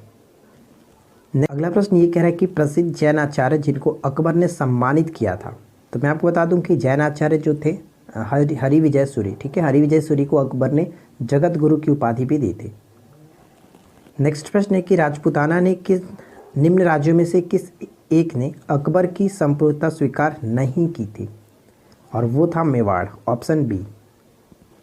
नेक्स्ट प्रश्न ये बनता है कि अकबर द्वारा बनाई गई कौन सी इमारत का नक्शा बौद्ध विहार के अनुरूप है, तो सही आंसर है ऑप्शन ए, पंचमहल। नेक्स्ट प्रश्न बनता है कि अकबर के दरबार में आने वाला प्रथम अंग्रेज व्यापारी कौन था। वो प्रथम व्यापारी था Ralph Finch, option A correct होगा। नेक्स्ट प्रश्न है कि अकबर के साथ युद्ध करने वाली दुर्गावती कहाँ की रानी थी। दुर्गावती जो रानी थी वो मंडला की रानी थी, ऑप्शन ए टिक करेंगे। नेक्स्ट प्रश्न है कि दो अस्पा एवं सी अस्पा प्रथा किसने प्रारंभ किया था। दो अस्पा और सी अस्पा प्रथा स्टार्ट किया गया था जहांगीर के द्वारा, ऑप्शन बी को टिक करेंगे। नेक्स्ट प्रश्न ये बनता है कि जहांगीर ने सर थॉमस रो को कहाँ मिलने का अवसर दिया था। सर थॉमस रो को मिलने का अवसर कहाँ दिया था, अजमेर में, ऑप्शन बी सही होगा। नेक्स्ट प्रश्न ये कह रहा है कि किस मुगल शासक ने तंबाकू के प्रयोग का निषेध किया। तंबाकू के प्रयोग का निषेध जहांगीर ने किया था, ऑप्शन सी करेक्ट होगा। नेक्स्ट प्रश्न, जहांगीर महल कहाँ स्थित है। जहांगीर महल कहाँ स्थित है, राइट आंसर है ऑप्शन सी, आगरा में स्थित है। नेक्स्ट प्रश्न बनता है कि नूरजहां का वास्तविक नाम क्या था। नूरजहां का वास्तविक नाम क्या था, मेहरुनिसा, ऑप्शन सी को टिक करेंगे। मेहरुनिसा जो थी वो जहांगीर की पत्नी थी, ध्यान रखेंगे। जहांगीर की निम्नलिखित पत्नियों में से किसने आत्महत्या की थी। आत्महत्या की गई थी जो कि कौन थी, तो शाह बेगम, ऑप्शन बी सही होगा। यहाँ पे आप पढ़ सकते हैं कि जहांगीर की पत्नी शाह बेगम ने जहांगीर के शराब की आदतों से दुखी होकर आत्महत्या कर ली थी। शाह बेगम का वास्तविक जो नाम था मानबाई था, आप इसको याद रखेंगे। ठीक है, मानबाई से जहांगीर के सबसे बड़े पुत्र खुसरो का जन्म हुआ था, तो ये चीज़ आपको याद रखना। सभी चीज़ आप यहाँ पे बाकी चीज़ें पढ़ सकते हैं। ठीक है, नेक्स्ट प्रश्न ये कह रहा है कि मुगल चित्रकला ने किसके शासनकाल में अपनी पराकाष्ठा पर पहुँचे। मुगल चित्रकला ने किसके शासनकाल में अपनी पराकाष्ठा पर पहुंची थी, तो राइट आंसर हो जाएगा ऑप्शन सी, जहांगीर के समय में। नेक्स्ट प्रश्न देखिए क्या है कि दिल्ली के लाल किले का निर्माण किसने करवाया था। दिल्ली के लाल किले का निर्माण शाहजहां ने करवाया था। नेक्स्ट प्रश्न है कि मुमताज़ महल का वास्तविक नाम क्या था। मुमताज़ महल का वास्तविक नाम जो था अर्जुमंद बानो बेगम, ऑप्शन ए को टिक करेंगे। नेक्स्ट प्रश्न ये कह रहा है कि निम्नलिखित मस्जिदों में से किसका निर्माण मुगल सम्राट शाहजहां द्वारा किया गया था। तो सही आंसर होगा ऑप्शन ए, जम्मा मस्जिद दिल्ली। तो इसको आप यहाँ पे पढ़ सकते हैं कि दिल्ली की जम्मा मस्जिद का निर्माण शाहजहां ने 1648 ईस्वी में किया था और इसमें शाहजहानी शैली से जो कि फूलदार अलंकरण की मेहराबें बनी हुई थी। तो ये चीज़ आपको याद रखना है। नेक्स्ट प्रश्न ये कह रहा है कि निम्न में से कौन सा राज्य शाहजहां के साम्राज्य का सर्वप्रथम अभिन्न अंग बन गया था। तो देखिए इस क्वेश्चन का राइट आंसर हम ऑप्शन बी को टिक करेंगे, अहमदनगर। नेक्स्ट प्रश्न ये कह रहा है कि किस मुगल सम्राट ने अपने शासनकाल में सर्वाधिक संख्या में हिंदू अधिकारियों की नियुक्ति की थी और वो कौन था। तो वो था Aurangzeb, option B right answer है। नेक्स्ट प्रश्न, बीबी का मकबरा का निर्माण किसने करवाया था। बीबी की मकबरा का निर्माण किसने कराया था। औरंगजेब ने कराया था, ऑप्शन जो कि डी सही आंसर होगा। ठीक है, और अगर पूछ लीजिए कहाँ पे है तो ये औरंगाबाद ज़िले में है, महाराष्ट्र के औरंगाबाद ज़िले में। नेक्स्ट प्रश्न क्या रहा है, दिल्ली के लाल किले में मोती मस्जिद का निर्माण किसने करवाया था। दिल्ली के लाल किले में मोती मस्जिद का निर्माण कराया गया था औरंगजेब के द्वारा। क्लियर, ध्यान रखेंगे औरंगजेब के द्वारा। नेक्स्ट प्रश्न बनता है कि निम्नलिखित में से किस मुगल बादशाह का 2 बार राज्याभिषेक हुआ था।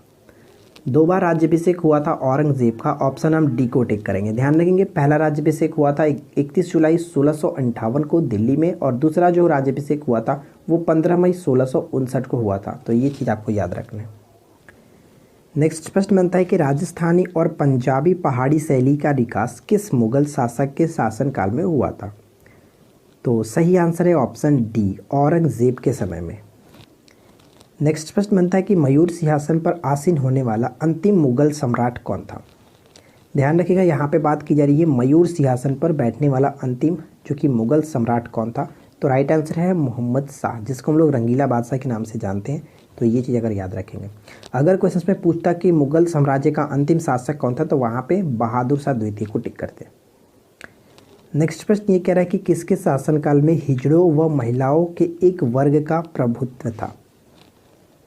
तो राइट आंसर है महमूद शाह, 1719 से लेकर के 48 तक इसने शासन किया था। नेक्स्ट प्रश्न बनता है कि शिवाजी ने किस वर्ष छत्रपति की उपाधि धारण की थी। छत्रपति की उपाधि धारण कब की थी, 1674 ईस्वी में। ठीक है। नेक्स्ट प्रश्न है कि शिवाजी की राजधानी कहाँ पर थी। शिवाजी की राजधानी कहाँ पर थी। तो राइट आंसर होगा Raigarh, option A right answer है। नेक्स्ट प्रश्न कह रहा है कि शिवाजी के गुरु का नाम क्या था। शिवाजी के गुरु का नाम क्या था। तो ऑप्शन ए को टिक करेंगे, रामदास।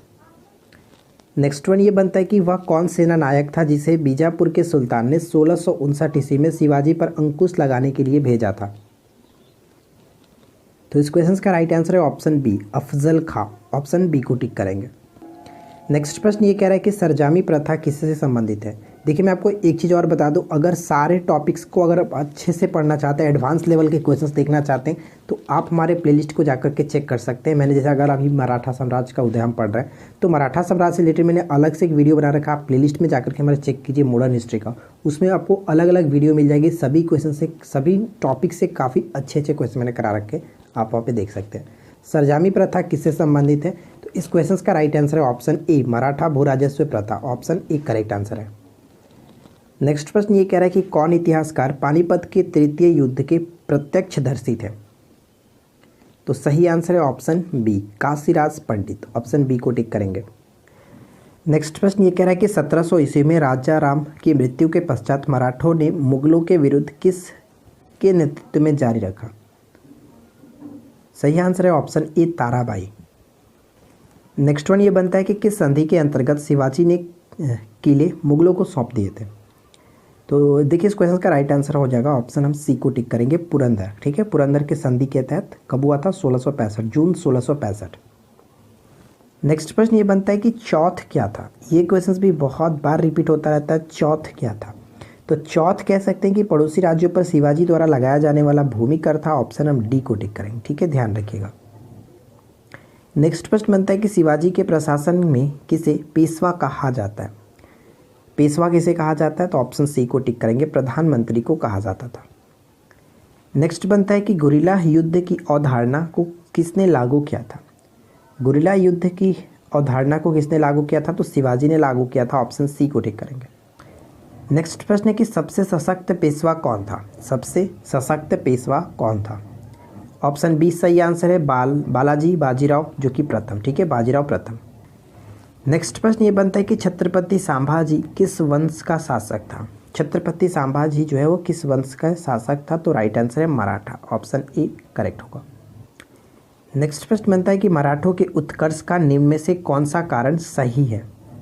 मराठों के उत्कर्ष का जो कि कौन सा कारण सही है, तो राइट आंसर है ऑप्शन डी उपयुक्त सभी, ठीक है, उपयुक्त सभी बिल्कुल सही आंसर हो जाता है। नेक्स्ट प्रश्न है कि गुरु नानक का जन्म स्थान कौन सा था। गुरु नानक का जन्म स्थान कौन सा था, तो सही आंसर यहाँ पे होगा ऑप्शन डी तलवंडी, ठीक है, ऑप्शन डी को टिक करेंगे। नेक्स्ट प्रश्न बनता है कि निम्न में से किस स्थान पर एक प्रसिद्ध सिख गुरुद्वारा अवस्थित है। तो प्रसिद्ध सिख गुरुद्वारा अवस्थित है हेमकुंड। ऑप्शन बी को टिक करेंगे, ठीक है। हेमकुंड जो है वो उत्तराखंड के चमोली जिले में स्थित है। और चमोली जिला आपको पता है क्यों फेमस है, तो फूलों की घाटी के रूप में भी जानते हैं चमोली को, ठीक है। गुरु नानक देव का उत्तराधिकारी कौन हुआ। गुरु नानक देव का उत्तराधिकारी कौन हुआ, तो मैं आपको बता दूं कि गुरु नानक देव का उत्तराधिकारी जो थे वो थे गुरु अंगद। ऑप्शन हम ए को टिक करेंगे, गुरु अंगद। देखिए इनसे जुड़े कुछ पॉइंट्स पूछे जाते हैं, अक्सर ध्यान रखेंगे। गुरु नानक देव सिखों के प्रथम गुरु थे और इनके उत्तराधिकारी के रूप में गुरु अंगद देव सिखों के दूसरे जो कि धर्म गुरु बने। गुरु अंगद का मूल नाम जो था लहना था, ये क्वेश्चन पूछा जाता है। और इन्होंने गुरुमुखी लिपि की स्टार्ट की थी, यानी कि रचना की थी। तो ये डायरेक्ट पूछता है कि गुरुमुखी लिपि की शुरुआत किसने की थी, रचना किसने की थी, तो गुरु अंगद ने की थी, ध्यान रखिएगा, ठीक है। चलिए नेक्स्ट प्रश्न ये बनता है कि गुरु गोविंद सिंह की महानता किसमें निहित है। गुरु गोविंद सिंह की महानता किसमें निहित है, तो इस क्वेश्चन का राइट आंसर हो जाएगा ऑप्शन हम ए को टिक करेंगे। उन्होंने सिखों की सैनिक व्यवस्था का गठन किया था। ऑप्शन ए करेक्ट आंसर हो जाता है। देखिए गुरु गोविंद सिंह से रिलेटेड भी कई सारे क्वेश्चंस यहाँ से पूछे जाते हैं। तो सबसे पहला क्वेश्चन कि गुरु गोविंद सिंह जो कि सिखों के 10वें और अंतिम गुरु थे, ठीक है। और इन्होंने सैनिक संप्रदाय के अंतर्गत पाहुल प्रणाली को आरंभ किया था। बाकी और चीज़ों की पढ़ सकते हैं, जैसे खालसा पंथ की स्टार्टिंग भी इन्होंने ही की थी और 5 ककार को भी इन्होंने ही जो कि दिया था। तो ये सभी चीज़ें आपको याद रख सकते हैं। नेक्स्ट प्रश्न ये कह रहा है कि सिख गुरु जिन्होंने जफरनामा को फारसी में लिखा था। जफरनामा को फारसी में किसने लिखा था, तो गुरु गोविंद सिंह ने लिखा था। ऑप्शन सी को टिक करेंगे। नेक्स्ट प्रश्न ये कि निम्नलिखित में से सिखों के अंतिम गुरु कौन थे। जस्ट हम लोगों ने अभी ऊपर में देखा था कि अंतिम गुरु गुरु गोविंद सिंह और 10वें गुरु भी थे। नेक्स्ट प्रश्न ये कह रहा है कि अकाल तख्त किसके द्वारा बनाया गया था। अकाल तख्त का निर्माण किसके द्वारा किया गया था, गुरु हरगोविंद सिंह के द्वारा, ठीक है, गुरु हरगोविंद सिंह के द्वारा। नेक्स्ट प्रश्न ये बनता है कि किस सिख गुरु ने अमृतसर शहर की स्थापना की थी। अमृतसर शहर की स्थापना गुरु रामदास ने की थी। ऑप्शन बी को टिक करेंगे। नेक्स्ट प्रश्न ये कह रहा है कि सिखों को एक सैनिक और लड़ाकू समुदाय में परिवर्तित करने का श्रेय किसे है, तो ये श्रेय है गुरु हरगोविंद सिंह का है। ऑप्शन ए को टिक करेंगे।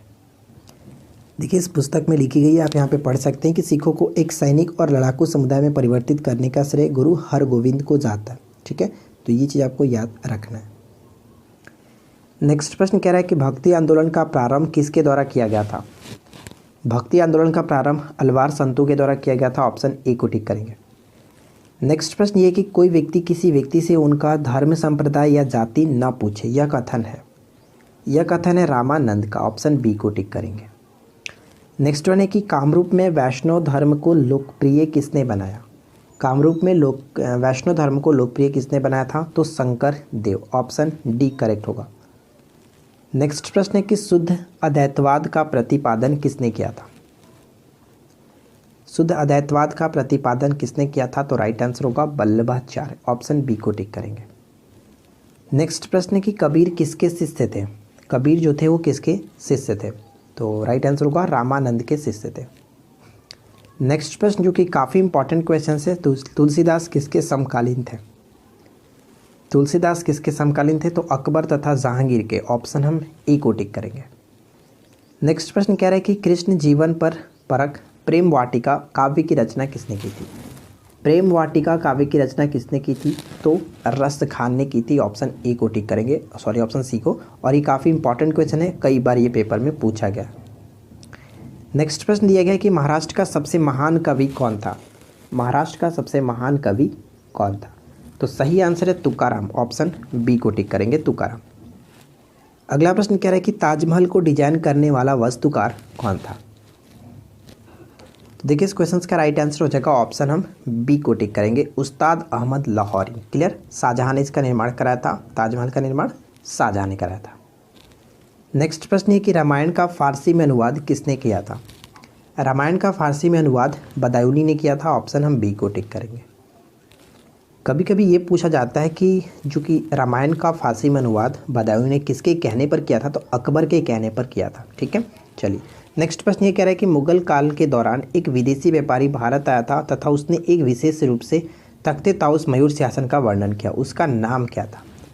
तो देखिए इस क्वेश्चन का राइट आंसर होगा ट्रावेनियर। ठीक है, ट्रावेनियर ऑप्शन हम जो कि सी को टिक करेंगे। और ये फ्रेंच व्यापारी था। ठीक है, फ्रेंच व्यापारी था। नेक्स्ट क्वेश्चन बनता है कि सुविख्यात संगीतकार तानसेन और बैजू बावरा किसके शासनकाल से संबंधित है। तो तानसेन और बैजू बावरा का संबंध अकबर के समय से है। ऑप्शन सी टिक करेंगे। नेक्स्ट प्रश्न ये है कि कुव्वत उल इस्लाम मस्जिद का निर्माण किसके द्वारा कराया गया था। कुव्वत उल इस्लाम मस्जिद का निर्माण कुतुबुद्दीन ऐबक ने कराया था। ऑप्शन ए को टिक करेंगे। नेक्स्ट प्रश्न ये है कि गुजरात विजय के उपलक्ष्य में अकबर ने निम्नलिखित में से किसका निर्माण करवाया था। ये क्वेश्चन भी बहुत बार पूछा गया है, तो ध्यान रखेंगे, बुलंद दरवाज़ा का निर्माण कराया था। ठीक है। नेक्स्ट प्रश्न ये बनता है कि पहाड़ी school, Rajput school, Mughal school और कांगड़ा स्कूल निम्नलिखित में से किस कला की विभिन्न शैलियों को दर्शाते हैं।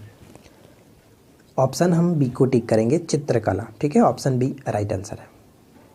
नेक्स्ट प्रश्न बनता है कि भारत में बीबी का मकबरा कहाँ स्थित है। ये तो क्वेश्चन हम लोगों ने ऊपर भी देखा था, जिसका निर्माण जो कि औरंगजेब ने कराया था, ये औरंगाबाद में स्थित है। ठीक है, ऑप्शन बी को टिक करेंगे। नेक्स्ट प्रश्न की निम्न में से किसे तूतीय हिंद के नाम से भी जाना जाता है। हिंदुस्तान का तोता कहा जाता है, तो राइट आंसर होगा अमीर खुसरो। ऑप्शन बी सही आंसर है।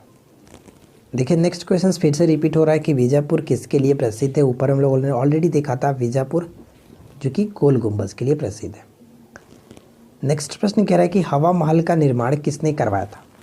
हवा महल का निर्माण महाराजा प्रताप सिंह। ऑप्शन बी को टिक करेंगे। नेक्स्ट प्रश्न है कि किस विश्व धरोहर स्थल को मुगलों का कब्रिस्तान कहा जाता है। मुगलों का कब्रिस्तान के रूप में कहा जाता है हुमायूं का मकबरा। ऑप्शन हम ई को टिक करेंगे। देखिए आप यहाँ पे पढ़ सकते हैं कि एक्चुअली ऐसा क्यों कहा जाता है। दिल्ली में स्थित हुमायूं के मकबरे को मुगलों का कब्रिस्तान कहा जाता है, क्योंकि इस मकबरे में मुगल परिवार के सदस्यों की कब्रें हैं। इसमें हुमायूं, दारा शिकोह, जहांदार शाह, फर्रुखसियर और आलमगीर द्वितीय की कब्रें प्रमुख हैं, तो इस तरह से कहा जाता है। ठीक है, तो देखिए फ्रेंड्स, इस वीडियो में हम लोगों ने जो कि जितने भी मध्यकालीन भारत से क्वेश्चंस दिए गए थे वो सभी के सभी कवर कर लिया है। देखिए सबसे पहला क्वेश्चन ये बनता है कि वास्को डी गामा कालीकट किस वर्ष आया था। बहुत सिंपल सा क्वेश्चन है। सही आंसर यहाँ पे आपको याद रखना है 1498 में। ठीक है, 17 मई 1498 में भारत के पश्चिमी तट स्थित कालीकट बंदरगाह पर ये पहुँचा हुआ था। ठीक है, तो ये आपको ध्यान रखना है। और इससे जुड़ी कुछ छोटी सी पॉइंट है, आपको ये याद रखना है। जैसे कि पूछा जा सकता है कि इसने भारत और यूरोप के बीच एक नए समुद्री मार्ग केप ऑफ गुड होप की खोज की थी। कालीकट के तत्कालिक जो हिंदू शासक थे वो कौन थे। जुमोरिन थे, जिन्होंने वास्को डी गामा का स्वागत किया था। तो यहाँ से 2 क्वेश्चन डेफिनेटली पूछे जाते हैं। ठीक है, तो ये चीज़ आपको याद रखना है। नेक्स्ट वन है कि लंदन में ब्रिटिश ईस्ट इंडिया कंपनी के गठन के समय भारत का मुगल बादशाह कौन था। ये क्वेश्चन बहुत ज़्यादा इंपॉर्टेंट है, कई बार ये पेपर में रिपीट हुआ है। तो सही आंसर यहाँ पे हो जाएगा ऑप्शन ए, अकबर था उस समय का शासक। नेक्स्ट वन बनता है कि भारत में पुर्तगाली शक्ति का वास्तविक संस्थापक किसे माना जाता है। भारत में पुर्तगाली शक्ति का वास्तविक संस्थापक अल्बुकर्क को माना जाता है। ऑप्शन बी करेक्ट है। मैं आपको बता दूं कि इसका पीडीएफ आपको हमारे टेलीग्राम ग्रुप या फिर हमारे वेबसाइट से आप डाउनलोड कर सकते हैं, जो कि बिल्कुल फ्री में मैंने आपको ऑलरेडी सारे पीडीएफ प्रोवाइड करा दिया है। तो अगर आपने नहीं डाउनलोड किया तो जाकर के डाउनलोड करके सारे एक्सप्लेनेशन को भी पढ़ सकते हैं। ठीक है, चलिए नेक्स्ट प्रश्न देखिए क्या है कि मुगल दरबार में सन 1717 में भेजे गए अंग्रेज दूत मंडल का प्रमुख कौन था, जिसने मुगल सम्राट फर्रुखसियर से शाही फरमान प्राप्त किया था। तो इस क्वेश्चन का राइट आंसर होगा जॉन सरमन। ऑप्शन डी को टिक। नेक्स्ट वन ये बनता है कि ईस्ट इंडिया कंपनी का आरंभिक नारा क्या था। तो ध्यान रखेंगे आरंभिक नारा था भूभाग नहीं व्यापार, ऑप्शन सी को टिक करेंगे। नेक्स्ट वन ये बनता है कि विलियम हॉकिंस किसके शासनकाल में मुगलों के पत्तनों पर व्यवसाय का अधिकार प्राप्त करने के लिए मुगल दरबार में आए थे। तो ये क्वेश्चंस बहुत ज़्यादा इंपॉर्टेंट है, ध्यान रखेंगे जहांगीर, ठीक है, जहांगीर। और ध्यान आपको ये रखना है कि हॉकिंस को ही जहांगीर ने इंग्लिश खां की उपाधि दी थी। ये क्वेश्चंस अक्सर पूछा जाता है। नेक्स्ट प्रश्न कि निम्नलिखित में से किसे भारत में फ्रांसीसी कंपनी संस्थापक माना जाता है। फ्रांसीसी कंपनी का संस्थापक किसे माना जाता है। तो सही आंसर होगा कोलबर्ट को, राइट आंसर ऑप्शन सी होगा। नेक्स्ट वन बनता है कि प्रथम कर्नाटक युद्ध का कौन सा तत्कालिक कारण था। प्रथम कर्नाटक युद्ध का तत्कालिक कारण था अंग्रेजों द्वारा फ्रांसीसी जहाज़ों का अधिग्रहण, ऑप्शन डी सही है। नेक्स्ट वन है कि डच्चों ने बंगाल में कौन सा कारखाना स्थापित किया था। डच्चों ने बंगाल में कौन सा कारखाना स्थापित किया था। तो सही आंसर होगा पिपली, ठीक है, ऑप्शन बी को टिक करेंगे। सन 1627 में डच्चों की बंगाल में प्रथम कंपनी पिपली में स्थापित हुई थी। और एक लाइन आप लास्ट में ये भी याद रखेंगे कि डच्चों द्वारा निर्मित जो दुर्ग था, फोर्ट था, उसको गुस्ताबुल फोर्ट के नाम से जाना जाता था। ये इंपॉर्टेंट होगा। नेक्स्ट प्रश्न है कि 17वीं शताब्दी में अंग्रेजों द्वारा यूरोप को निर्यात की जाने वाली कौन सी वस्तु नहीं थी। तो वो वस्तु थी चाय, ठीक है, ऑप्शन बी को टिक करेंगे। नेक्स्ट क्वेश्चन है कि भारत में अंग्रेजों की फ्रांसीसी चुनौती का अंत किस युद्ध से हुआ। फ्रांसीसी चुनौती का युद्ध जो अंत हुआ वो हम कह सकते हैं कि वांडीवास का युद्ध, ठीक है। वांडीवास का युद्ध कब हुआ था। 22 जनवरी 1760 ईस्वी में। नेक्स्ट प्रश्न है कि मुगल सम्राट द्वारा नियुक्त बंगाल का अंतिम गवर्नर जनरल कौन था। मुगल सम्राट द्वारा नियुक्त बंगाल का अंतिम गवर्नर जो था वो कह सकते हैं कि मुर्शिद कुली खां, ऑप्शन बी सही है। ये भी पूछा जा सकता है कि किसके द्वारा। तो ध्यान रखेंगे कि मुर्शिद कुली खां को सर्वप्रथम 1717 ईस्वी में फर्रुखसियर द्वारा बंगाल का अंतिम गवर्नर सूबेदार नियुक्त किया गया था, ठीक है। चलिए नेक्स्ट है कि निम्नलिखित में से किस युद्ध के द्वारा भारत में ब्रिटिश प्रभुत्व की स्थापना की शुरुआत हुई। ब्रिटिश प्रभुत्व की स्थापना जो हुई वो कह सकते हैं कि प्लासी का युद्ध, 23 जून 1757 का ये युद्ध हुआ था, ध्यान रखेंगे। नेक्स्ट वन है कि निम्नलिखित में से किसे स्वर्ग से उत्पन्न सेनानायक कहा गया। स्वर्ग से उत्पन्न सेनानायक कहा गया था रॉबर्ट क्लाइव, ऑप्शन बी को टिक करेंगे। नेक्स्ट वन है कि बंगाल के युद्ध के समय बंगाल का नवाब कौन था। बक्सर के युद्ध के समय बंगाल का नवाब था मीर जाफर, बी सही होगा। नेक्स्ट वन बनता है कि सिराजुद्दौला ने 1756 ईस्वी में अंग्रेजों को हराकर के किस शहर पर अधिकार प्राप्त कर लिया था। तो सही आंसर है कोलकाता। नेक्स्ट वन बनता है कि ब्लैक होल जो घटना है का विवरण हमें एक अंग्रेज से प्राप्त होता है, वह कौन था। ब्लैक होल की घटना किसे कहते हैं, जो 20 जून 1756 को कोलकाता में हुआ था, ठीक है। और इसमें क्या हुआ था कि बंगाल के नवाब सिराजुद्दौला ने 18 फीट लंबे तथा 14 फीट और 10 इंच चौड़े कमरे में 146 के करीब, ये डाटा थोड़ा अलग अलग हो सकता है, 146 अंग्रेज कैदियों को बंद कर दिया गया था, जिसके अगली सुबह क्या हुआ था कि करीब उसमें 23 लोग ही जीवित बचे थे। तो इसी को कहा गया था कि काल कोठरी की घटना या फिर ब्लैक होल की, जो कि ट्रेजेडी ऑफ ब्लैक होल, ठीक है। तो ये आपको ध्यान रखना है। और इस घटना का विवरण किसके द्वारा दिया गया था। तो हालवेल के द्वारा, ऑप्शन सी को टिक करेंगे। नेक्स्ट प्रश्न है कि मुर्शिद कुली खां ने ढाका से अपनी राजधानी कहाँ स्थानांतरित की थी। मुर्शिदाबाद, ऑप्शन सी सही है। नेक्स्ट प्रश्न है कि मीर कासिम ने अपनी राजधानी मुर्शिदाबाद से कहाँ स्थानांतरित की। मीर कासिम ने राजधानी मुर्शिदाबाद से मुंगेर में स्थानांतरित की, ऑप्शन सी सही होगा। नेक्स्ट वन देखिए क्या है कि किस शासक ने ईस्ट इंडिया कंपनी को दीवानी प्रदान की थी। तो इस क्वेश्चन का सही आंसर होगा शाह आलम द्वितीय। नेक्स्ट प्रश्न है कि 1765 में बंगाल, बिहार तथा उड़ीसा की दीवानी प्रदान किए जाने के बाद अंग्रेज सर्वप्रथम किस पर्वतीय जनजाति के संपर्क में आए। तो इस क्वेश्चन का राइट आंसर होगा खासी, ठीक है, ऑप्शन बी को टिक करेंगे। इस बुक का एक्सप्लेनेशन प्राप्त करने के लिए आप जाकर के इस PDF को डाउनलोड कर सकते हैं हमारे वेबसाइट पे। मैं इसका जस्ट अपलोड कर दूंगा वीडियो अपलोड करने के बाद, ठीक है। देखिए इस क्वेश्चन का राइट आंसर क्या होगा कि महाराजा रणजीत सिंह के राज्य की राजधानी क्या थी। तो सही आंसर होगा लाहौर, ठीक है, लाहौर। और यहाँ पे आपको ये चीज़ ध्यान रखना है कि इन्होंने कब महाराजा की उपाधि धारण की थी। तो 1801 में, ठीक है, रणजीत सिंह ने महाराजा की उपाधि दी थी, ये आपको ध्यान रखेंगे। रणजीत सिंह के राज्य में सम्मिलित था रणजीत सिंह के राज्य में सम्मिलित था श्रीनगर, ऑप्शन डी सही होगा। देखिए इसके बारे में छोटा सा नोट यहाँ पे आप पढ़ सकते हैं कि इनके साम्राज्य के अंतर्गत निम्नलिखित क्षेत्र सम्मिलित थे। लाहौर, अमृतसर, अटक, मुल्तान, बारी दोहाब, पेशावर, श्रीनगर एवं कश्मीर। ठीक है, तो ये चीज़ आपको। टीपू सुल्तान की मृत्यु कब हुई थी? तो टीपू सुल्तान की मृत्यु 1799, ऑप्शन हम बी को टिक करेंगे। और टीपू सुल्तान को मैसूर का शेर कहा जाता था। देखिए नेक्स्ट प्रश्न ये कह रहा है कि निम्नलिखित में से किसने कहा था कि ईश्वर की इच्छा थी कि मैं सब धर्म को एक निगाह से देखूं, इसलिए उन्होंने दूसरी आंख की रोशनी ले ली। ये जो बात कही गई थी महाराजा रणजीत सिंह की कही गई थी। ऑप्शन ए सही होगा। नेक्स्ट प्रश्न बनता है कि कार्नेवालिस ने टीपू सुल्तान के विरुद्ध जो त्रिदलीय गुट बनाया उसमें शामिल थे। त्रिदलीय गुट जो बना था उसमें शामिल कौन कौन से थे? अंग्रेज, निज़ाम और मराठा। ऑप्शन ए सही होगा। नेक्स्ट वन ये बनता है कि मद्रास का गवर्नर कौन था जिसने टीपू सुल्तान के साथ मंगलौर की संधि की थी? देखिए मैं आपको बता दूं कि इस क्वेश्चन का सही आंसर होगा लॉर्ड मेकार्टने। ठीक है, ऑप्शन ए सही है। नेक्स्ट प्रश्न बनता है कि भारत का प्रथम भारतीय गवर्नर जनरल कौन था? तो यहाँ पे ध्यान देना कि इस क्वेश्चन में भारतीय लगा हुआ है। ठीक है, तो भारतीय लगा है तो यहाँ पे कह सकते हैं कि सी राजगोपालाचारी बिल्कुल सही आंसर हो जाता है। नेक्स्ट क्वेश्चन है कि बंगाल का प्रथम गवर्नर जनरल कौन था? बंगाल का प्रथम गवर्नर जनरल वारेन हेस्टिंग्स था। ऑप्शन बी सही होगा। नेक्स्ट क्वेश्चन देखिए कि सबसे अधिक समय तक भारत का वायसराय कौन था? सबसे अधिक समय तक भारत का वायसराय जो थे वो कह सकते हैं लॉर्ड कर्जन। देखिए निम्नलिखित में से यहाँ पे बात की जा रही है। अगर हम एक्चुअली में देखें तो मैं आपको बता दूं कि सबसे अधिक वायसराय का जो कार्यकाल रहा वो था लॉर्ड लिनलिथगो का। भारत में सर्वाधिक समय तक रहने वाले जो वायसराय थे लॉर्ड लिनलिथगो थे, जो कि 1936 से लेकर के 44 तक। और अगर कर्जन की बात करें तो कर्जन मात्र कह सकते हैं कि 1899 से लेकर के ये कि 1905 तक था। तो ये आपको याद रखना है, लेकिन इनसे ज़्यादा उनका था लॉर्ड लिनलिथगो का। नेक्स्ट वन है कि महारानी विक्टोरिया को भारत की समाग्री घोषित किया गया?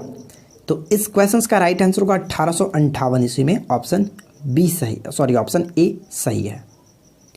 देखिए इनके बारे में काफ़ी अच्छे तरीके से आप यहाँ पे पढ़ सकते हैं कि महारानी विक्टोरिया को भारत की समाग्री 1858 में घोषित किया गया और 1 जनवरी 1877 में आयोजित किए गए दिल्ली दरबार में इन्हें कैसर-ए-हिंद की उपाधि प्रदान की गई थी। तो ये थोड़ा सा आपको इंपॉर्टेंट है, ध्यान रखिएगा। चलिए नेक्स्ट प्रश्न बनता है कि भारत का अंतिम वायसराय कौन था? भारत का अंतिम वायसराय था लॉर्ड माउंटबेटन। नेक्स्ट है कि 1858 को महारानी विक्टोरिया का घोषणा पत्र इलाहाबाद में किसने पढ़ करके सुनाया था? तो सही आंसर होगा लॉर्ड कैनिंग। ऑप्शन बी को टिक करेंगे। नेक्स्ट प्रश्न है कि लॉर्ड कर्नवालिस की कब्र कहाँ पर स्थित है?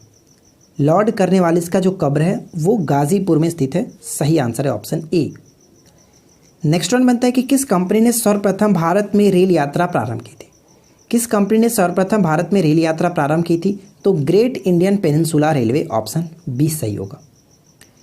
नेक्स्ट प्रश्न है कि जब नेपोलियन की शक्ति के सामने यूरोप के साम्राज्य धराशायी हो रहे थे तब किस गवर्नर जनरल ने भारत में ब्रिटिश पताका फहराए रखी? तो सही आंसर होगा लॉर्ड वेलेस्ली। ऑप्शन सी को टिक करेंगे। नेक्स्ट वन बनता है कि किस वायसराय की हत्या अंडमान एवं निकोबार द्वीप समूह में एक दंडित अपराधी द्वारा की गई थी? तो सही आंसर होगा लॉर्ड मेयो।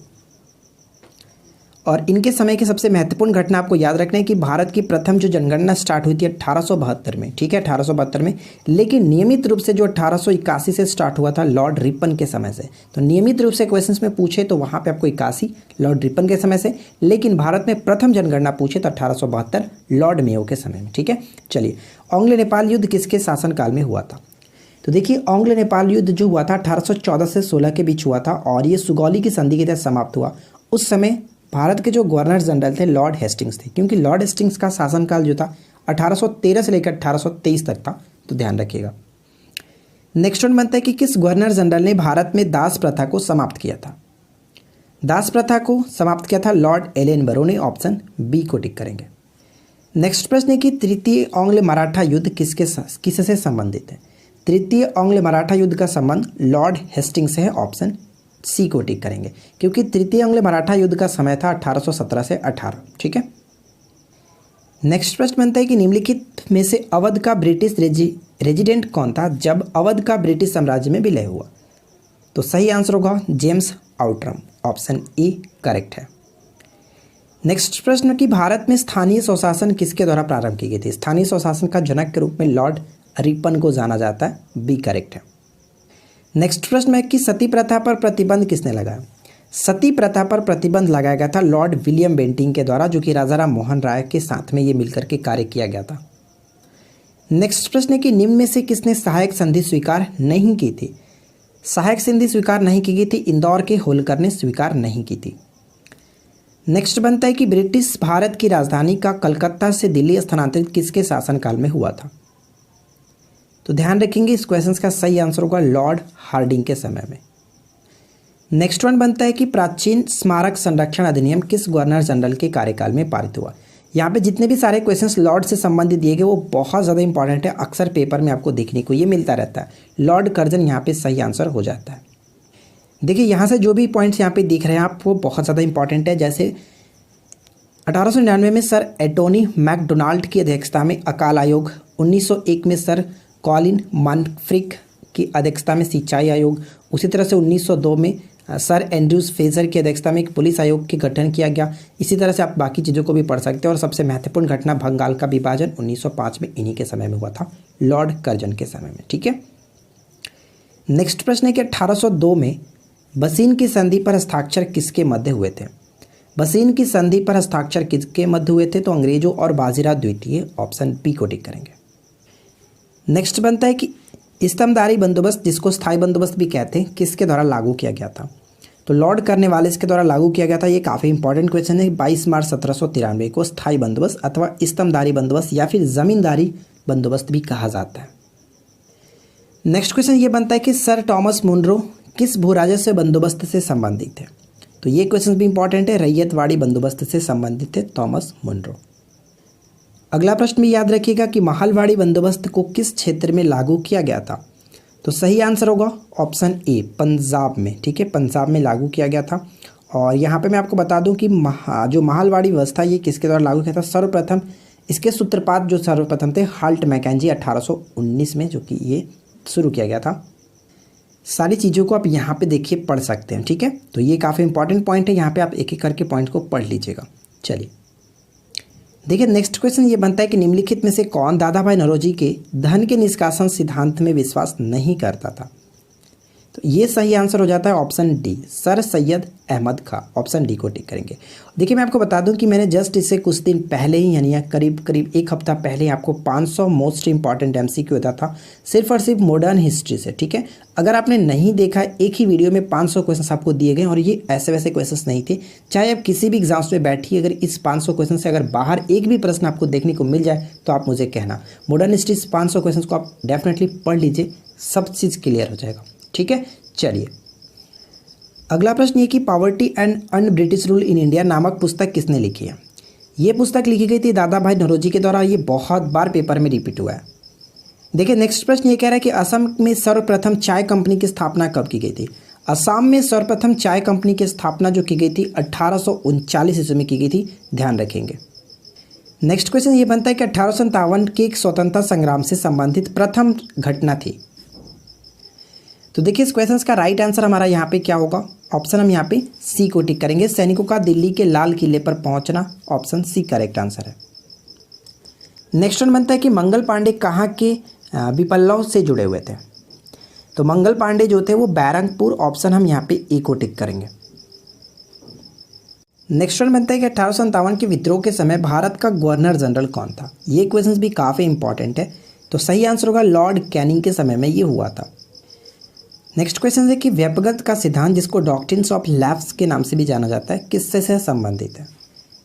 ये जो संबंधित है किसके द्वारा स्टार्ट किया गया था? लॉर्ड डलहौजी के द्वारा 1848 में स्टार्ट किया गया था। नेक्स्ट प्रश्न है 1857 की क्रांति में बिहार के विद्रोह का प्रमुख केंद्र था। बिहार में प्रमुख केंद्र था जगदीशपुर। ऑप्शन डी सही होगा। नेक्स्ट वन बनता है कि 1857 के बरेली विद्रोह का नेता कौन था? बरेली विद्रोह का नेता कौन था? तो सही आंसर है खान बहादुर खान। ऑप्शन ए सही होगा। नेक्स्ट वन है कि भारतीय स्वाधीनता आंदोलन का सरकारी इतिहासकार कौन था? सरकारी इतिहासकार के रूप में एस.एन. सेन को जाना जाता है। नेक्स्ट प्रश्न, निम्न में से कौन 1857 के विद्रोह में अंग्रेजों का कट्टर दुश्मन था? अंग्रेजों के कट्टर दुश्मन मौलवी अहमदुल्ला साहब। ठीक है, ऑप्शन ए को टिक करेंगे। नेक्स्ट प्रश्न है कि प्रसिद्ध उर्दू शायर मिर्ज़ा गालिब का मूल निवास था। मिर्ज़ा गालिब का मूल निवास था आगरा। ऑप्शन ए सही आंसर है। नेक्स्ट प्रश्न बनता है कि महारानी विक्टोरिया ने भारतीय प्रशासन को ब्रिटिश ताज के नियंत्रण में लेने की घोषणा कब की थी? ये घोषणा 1 नवंबर 1858 को की गई थी। ऑप्शन ए सही आंसर है। और इस घोषणा पत्र को इलाहाबाद में, जो कि लॉर्ड कैनिंग के द्वारा पढ़ करके सुनाया गया था, आपने उसके पहले भी इस क्वेश्चन को हम लोगों ने देखा था। नेक्स्ट प्रश्न है कि निम्नलिखित में से कौन असम में 1857 के क्रांति का नेता था? असम में 1857 के क्रांति के नेता के रूप में जाने जाते हैं दीवान मनीराम दत्त। ऑप्शन ए सही होगा। नेक्स्ट प्रश्न, 1857 के स्वतंत्रता संग्राम में किस राजवंश ने अंग्रेजों की सर्वाधिक सहायता की? सर्वाधिक सहायता की गई थी ग्वालियर के सिंधिया के द्वारा। नेक्स्ट प्रश्न बनता है कि भारत का पहला समाचार पत्र कौन था? भारत का पहला समाचार पत्र the Bengal Gazette. Option A को टिक करेंगे। 1780 में जेम्स ऑगस्टन हिकी द्वारा शुरू किया गया था अंग्रेजी भाषा में। नेक्स्ट प्रश्न बनता है कि निम्न में से किसने सर्वप्रथम प्रेस सेंसरशिप लागू की थी? प्रेस सेंसरशिप लागू की गई थी लॉर्ड वेलेस्ली के द्वारा। नेक्स्ट वन है कि 1857 ईस्वी का वर्नाकुलर प्रेस एक्ट किसने रद्द कर दिया? किसने रद्द कर दिया था? लॉर्ड रिपन ने। ठीक है, लॉर्ड रिपन ने यहाँ पे रद्द कर दिया था। ऑप्शन ए को टिक करेंगे। लागू किसने किया था? लॉर्ड लिटन ने लागू किया था, लेकिन रद्द किया गया था रिपन के द्वारा। नेक्स्ट वन बनता है कि फारसी साप्ताहिक मिरातुल अखबार किसने प्रकाशित किया? मिरातुल अखबार जो है किसने प्रकाशित किया था? राजा राम मोहन राय ने। ठीक है, ऑप्शन बी को टिक करेंगे। और मैं आपको बता दूं कि राष्ट्रीय प्रेस की स्थापना का श्रेय भी इन्हीं को दिया जाता है। और इन्होंने सन 1821 में साप्ताहिक पत्र संवाद कैमुदी और 1822 ईस्वी में फारसी का ये पत्र था, जो कि मिरातुल अखबार इन्होंने जो कि प्रकाशन करना स्टार्ट किया था। नेक्स्ट बनता है कि इंडियन मिरर अखबार का प्रकाशन कहाँ से हुआ था? इंडियन मिरर अखबार का प्रकाशन कलकत्ता से हुआ था। ऑप्शन बी को टिक करेंगे। नेक्स्ट क्वेश्चन कह रहा है कि गदर पत्र का प्रथम अंक निम्नलिखित में से किस भाषा में प्रकाशित हुआ था? और ये था उर्दू भाषा में। नेक्स्ट प्रश्न है जो कि बहुत बार रिपीट होता है, अमृत बाजार पत्रिका की स्थापना किसने की थी? अमृत बाजार पत्रिका की स्थापना कह सकते हैं शिशिर कुमार घोष और मोतीलाल घोष, दो भाइयों ने मिलकर के की थी, ध्यान रखेंगे।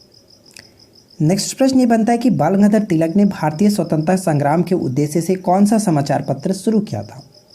ये शुरू किया गया था केसरी। ठीक है, ऑप्शन हम यहाँ पे बी को टिक करेंगे। बम्बई से अंग्रेजी भाषा में मराठा और मराठी भाषा में केसरी का प्रकाशन इन्होंने स्टार्ट किया था। नेक्स्ट प्रश्न है कि हरिजन समाचार पत्र के संपादक कौन थे? हरिजन समाचार पत्र के संपादक थे गांधी जी। ठीक है, ऑप्शन सी को टिक करेंगे। और मैं आपको बता दूं कि एक बार फिर से ऑलरेडी मैंने मॉडर्न हिस्ट्री को पूरे टॉपिक वाइज पढ़ा रखा।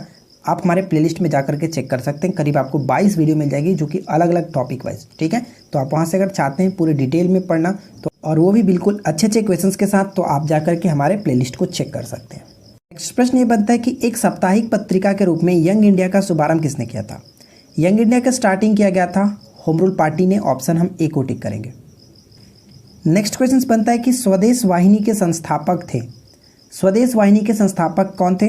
तो यहाँ पे सही आंसर होगा के रामकृष्ण पिल्ले। ऑप्शन हम यहाँ पे सी को टिक करेंगे।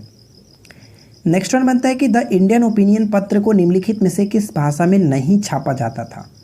तो ये उर्दू भाषा में नहीं छापा जाता था। ऑप्शन डी को टिक करेंगे। अगला प्रश्न बनता है कि मराठी पाक्षिक पत्र बहिष्कृत भारत किसने प्रारंभ किया?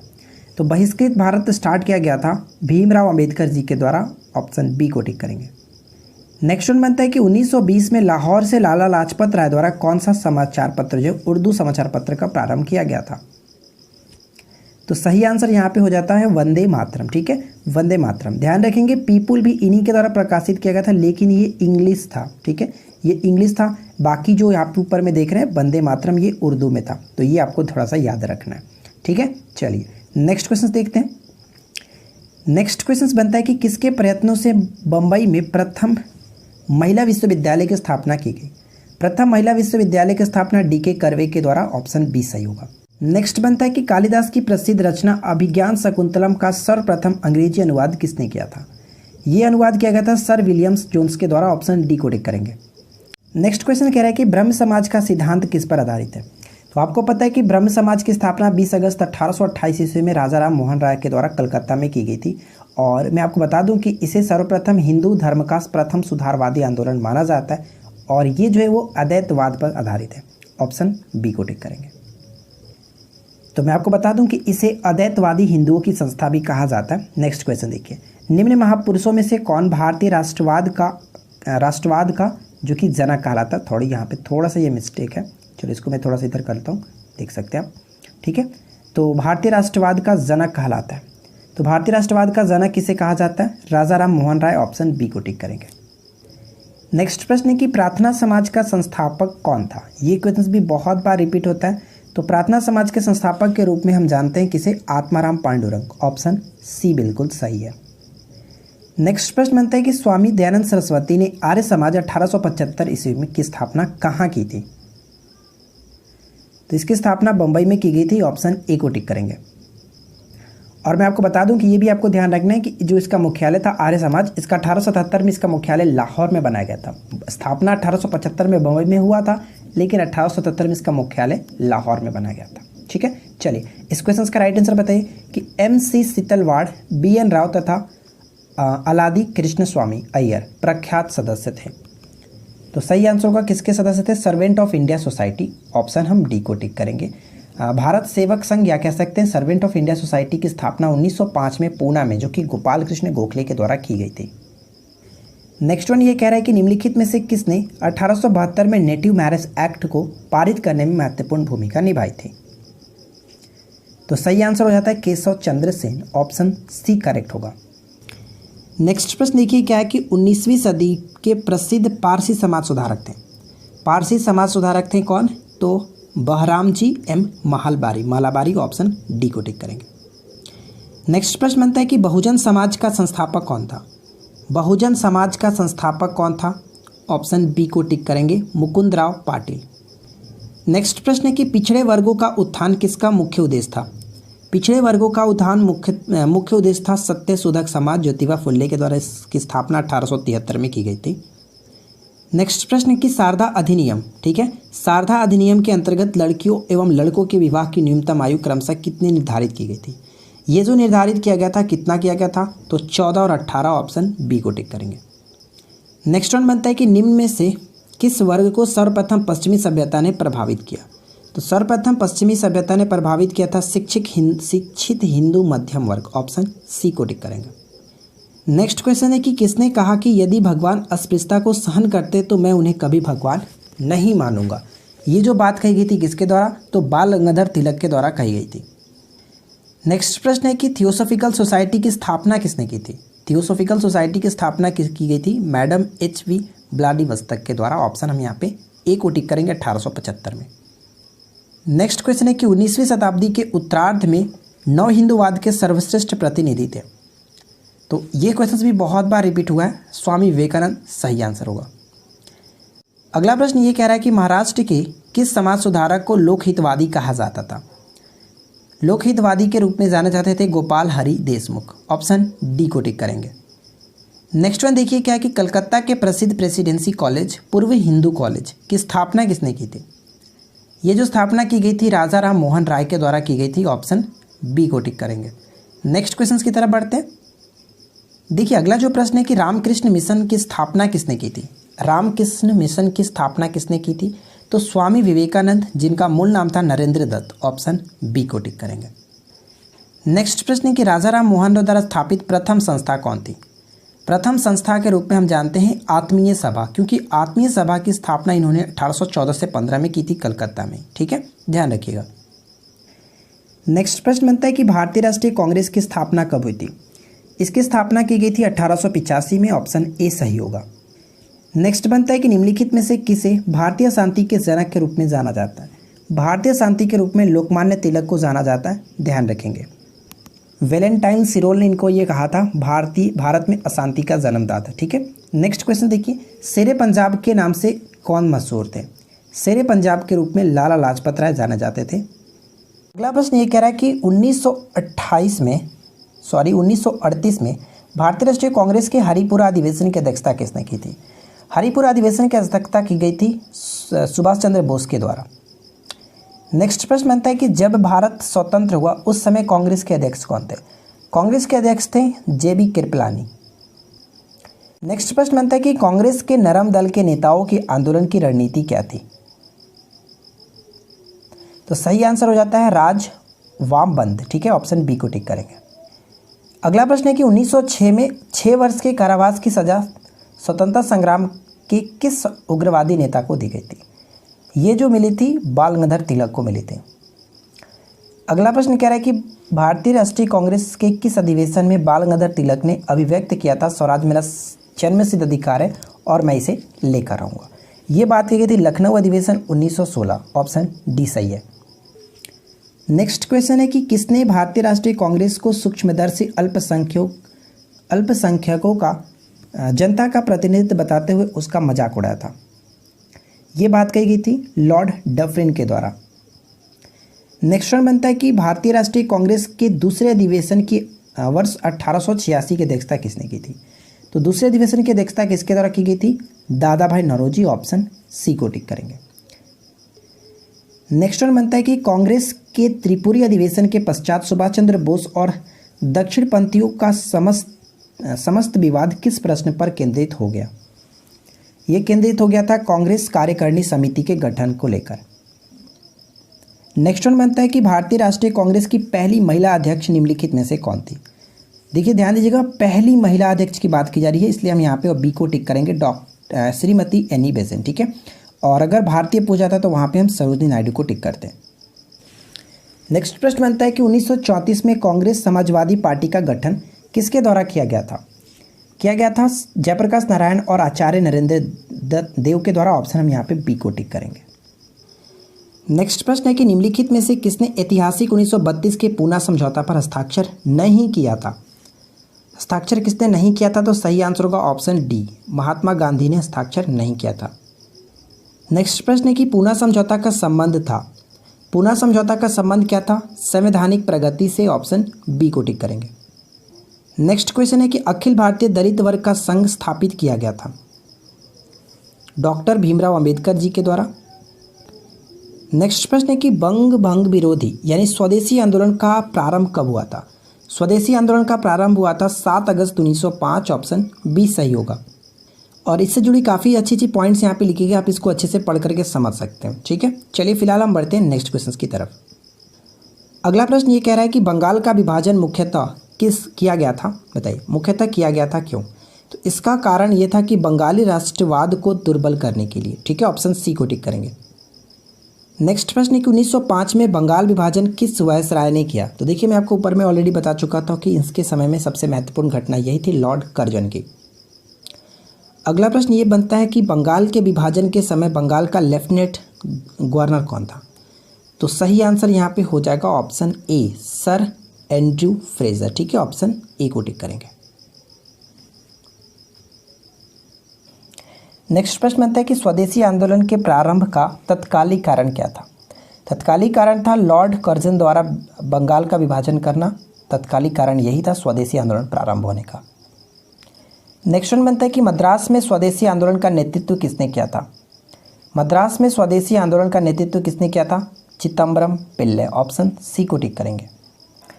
नेक्स्ट प्रश्न बनता है कि भारत की प्राचीन कला परंपराओं को पुनर्जीवित करने के लिए एक Indian society of oriental art की स्थापना किसने की थी? ये स्थापना की गई थी अवनींद्रनाथ टैगोर। ऑप्शन ए को टिक करेंगे। नेक्स्ट वन बनता है कि दक्षिण अफ्रीका से लौटने के पश्चात गांधी जी ने प्रथम सफल सत्याग्रह कहाँ आरंभ किया? प्रथम सफल सत्याग्रह का आरंभ किया गया था चंपारण में। ऑप्शन बी को टिक करेंगे।